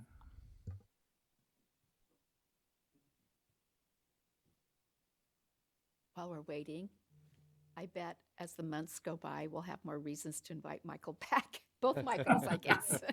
I think both Michaels would be great to have back. Well, and I think, DOE is really trying to work on these challenges around getting this funding out the door for the BIL. They've got a significant amount to go through. And there's several offices, including the one I mentioned, OSED. There's also, a manufacturing energy supply chain group that has been formed as part of this. And for example, there's going to be a smart manufacturing. There's a $50 million call that's going to be coming out soon for the states to be working within their state communities around things like manufacturing. And again, food processing is definitely part of manufacturing.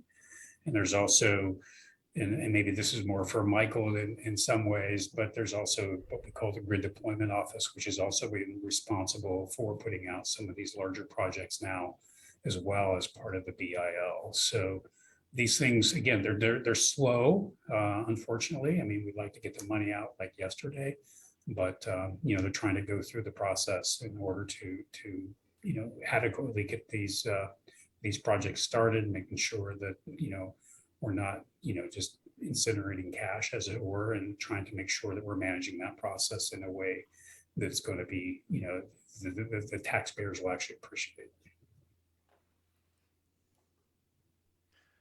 All right, Josh? No, we are not. I do not see any public comment at this time. All right. Michael, I really want to really appreciate your presentation and you joining us today. And I'm sure we may see you again as we move forward with this, because we have a lot of challenges, to say the least, here in California. And energy is definitely at the, you know, it's like energy, water, and labor always tend to rise to the surface. So great having you with us today. Thank you. And again, I appreciate you inviting me, and I really do. Like I said, I would have liked to listen to the whole day or the whole morning. Unfortunately, I'm in another meeting here at the National Academy of Sciences today. But you know, I really appreciate hearing, for example, Michael's comments, and I would have liked to have heard some of the other ones from previous sessions. But because we need to learn from you as well. It's not just us telling you, we really need to learn from you guys, because the problems are regional. The problems are, you know, in your backyard, you're dealing with them on every day, and we need to understand those better so that we can maybe be more effective in what we're doing. Yep, I couldn't agree more. Thank you again. Okay. All right, we're going to move on to board discussion and recommendations with committee updates. So really, Doria is not with us today on the Regen Committee for an update. Shall we talk? Yes, so yes, for the Regenerative Ag Committee, we did have a call last week. Last week. Yes, just kind of updating everyone kind of on the current process. CDFA is still internally looking at kind of contracting options to be able to do a public process to start the definition of regenerative agriculture. I know that we as a board are still waiting to see from the Environmental Farming Science Advisory Panel what the framework recommendations are coming from the panel, and we should be receiving those soon by our next meeting, I would assume, and then that will give the committee a good foundation to make a recommendation to the board to how to kind of proceed in a public process for regenerative agriculture. Very good, Josh. Thanks. Yep, I was able to sit on that meeting as well, so it is a good group. Water Committee. Bryce, are you available to? I am. Ah, great. Yeah, Thank I you. apologize, John, to you, Bryce. As you know, I did not make that meeting, which I really intended to. So. Well, I know you had a prior engagement and we're traveling. Dawn, thank you for you being with us in spirit. I know you tried to make it. We had a meeting on February 17th. Thank you to Mike and Glenda and Frank for attending, and Josh for setting it up, and for setting up our panelists. The Water Committee members provided direction for issues and actions for 2023. Priority issues are groundwater recharge or FloodMAR, SGMA, drought impacts and implications, water storage projects such as Sites Reservoir and Raising San Luis Reservoir, voluntary agreements, and streamlining permits. A priority action would be to co-sponsor a forum focusing on FloodMAR and managed aquifer recharge. Suggested that we work with the Water Commission, DWR, and the State Water Board. We had a group of panelists focused on FloodMAR and managing aquifer recharge. The takeaways that I listed and other members of the committee who are board members could share their thoughts too. I had a few takeaways that the cost to get a permit for aquifer recharge is very expensive, possibly too expensive. The process to get a permit is complex and difficult. The high cost of a permit and complexity of the process make the water very expensive. The high cost of and impediments are having a chilling effect on groundwater recharge proposal. California is working to make the process less expensive and less complex. And under the current situation, some water districts recommend using an alternate approach to accomplish similar goals and objectives. And I'm remiss in not letting you know that our panelists were Lee Bergfeld from NBK Engineers, Ashley Boren from Sustainable Conservation, Kristen Sickey from Yolo County Flood Control and Water Conservation District, William Vanderwall from Reclamation District 108 and Dunnigan Water District, and Aaron Fukuda from Tulare Irrigation District. In sum, the governor's water supply strategy has been helpful to motivate state agencies to prioritize groundwater recharge, but there needs to be further efforts to make groundwater recharge more affordable for local agencies and landowners if we expect to see groundwater recharge at the scale per the governor's vision. Those are my notes, and I would ask the committee members if they would have additional comments. Yep, Glenda, go right ahead. I think the only thing I would add to that is that there seems to be a strong assumption that anybody who's doing groundwater recharge is attempting to establish a right to the water they're recharging. And I'm not sure that's completely true, and we never got a clear answer on that. I really wish the state was looking and talking to farmers, and maybe that's a comment we need to make, this board. If there are farmers out there willing to have lands flooded to facilitate recharge who are not attempting to establish rights, future rights to that water, and I do believe there are farmers out there that might be interested in that, then can we not find expedited, easier ways for them to do it without some of the cost and hoops to jump through? And I'm not talking about the science. I mean, we all agree that we're not looking to damage stream flows or environmental, issues. But I just feel like every action that's being taken right now is based upon an assumption that people are trying to create a right, when that may not be true.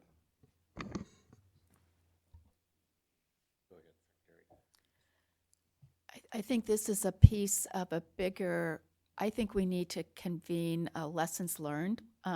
This is still new territory, and they've done one streamlining, and there's much to be learned, even after a couple of years of doing this, and this year in particular.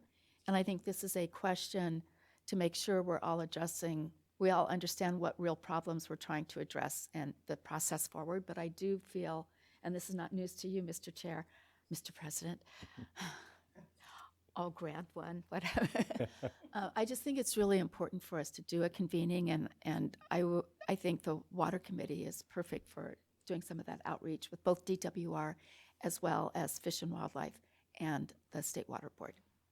Thanks, Glenda. No, it's definitely a complicated process.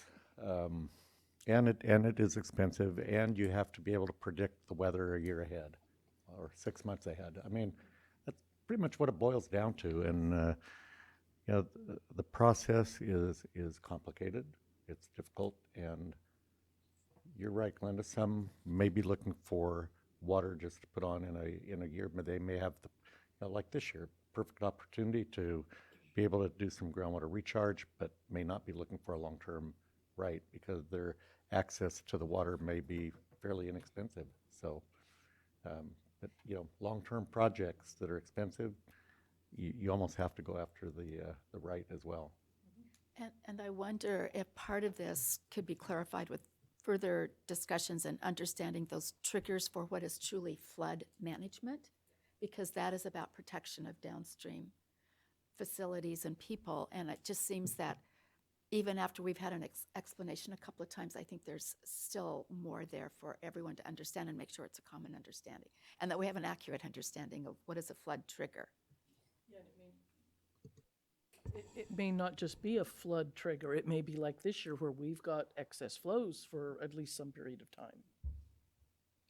Yeah, and each watershed's a little different, and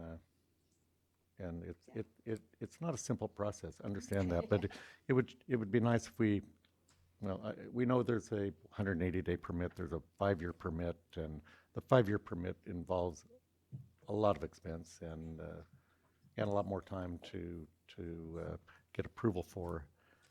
But you know, I guess, yeah, it would be nice to have a trigger of some kind that would trigger a watershed to where the water could be used so that it not only mitigates flood risk, but can be used for beneficial use long term. More work for Bryce. Bryce, are you still there? I'm still here. Any other comments? I think that's it for now. I think it's great to hear the an action step there from our secretary, and we'll want to talk with Josh and the department about what might be next step on that sort of forum. Very good. Thank you. Appreciate it, Bryce. Jeanette? So the action item coming from Ag Vision will come after the end of this meeting with training. Very good. Thank you very much. Everybody's so excited, I can tell. Just so you know, I'm going to be talking to the FFA by video. I'm going to be talking about this and saying, we need you. Thank you. All right, public comment toward the end of our meeting here. Yeah. If you'd like to make public comment for items not on the agenda, please use your hand icon and I can unmute your line.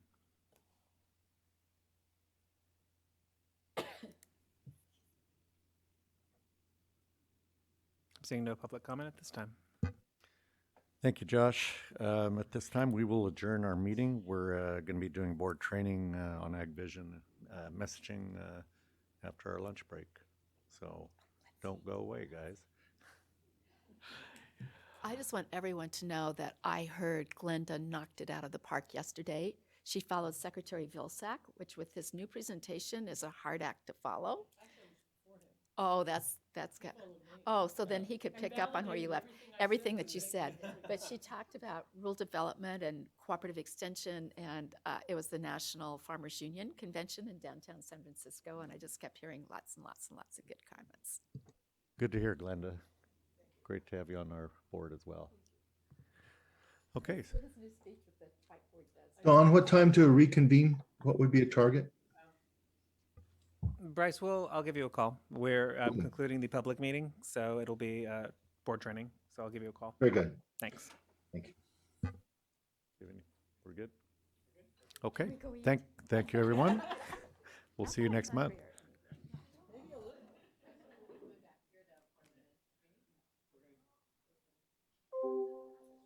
Record.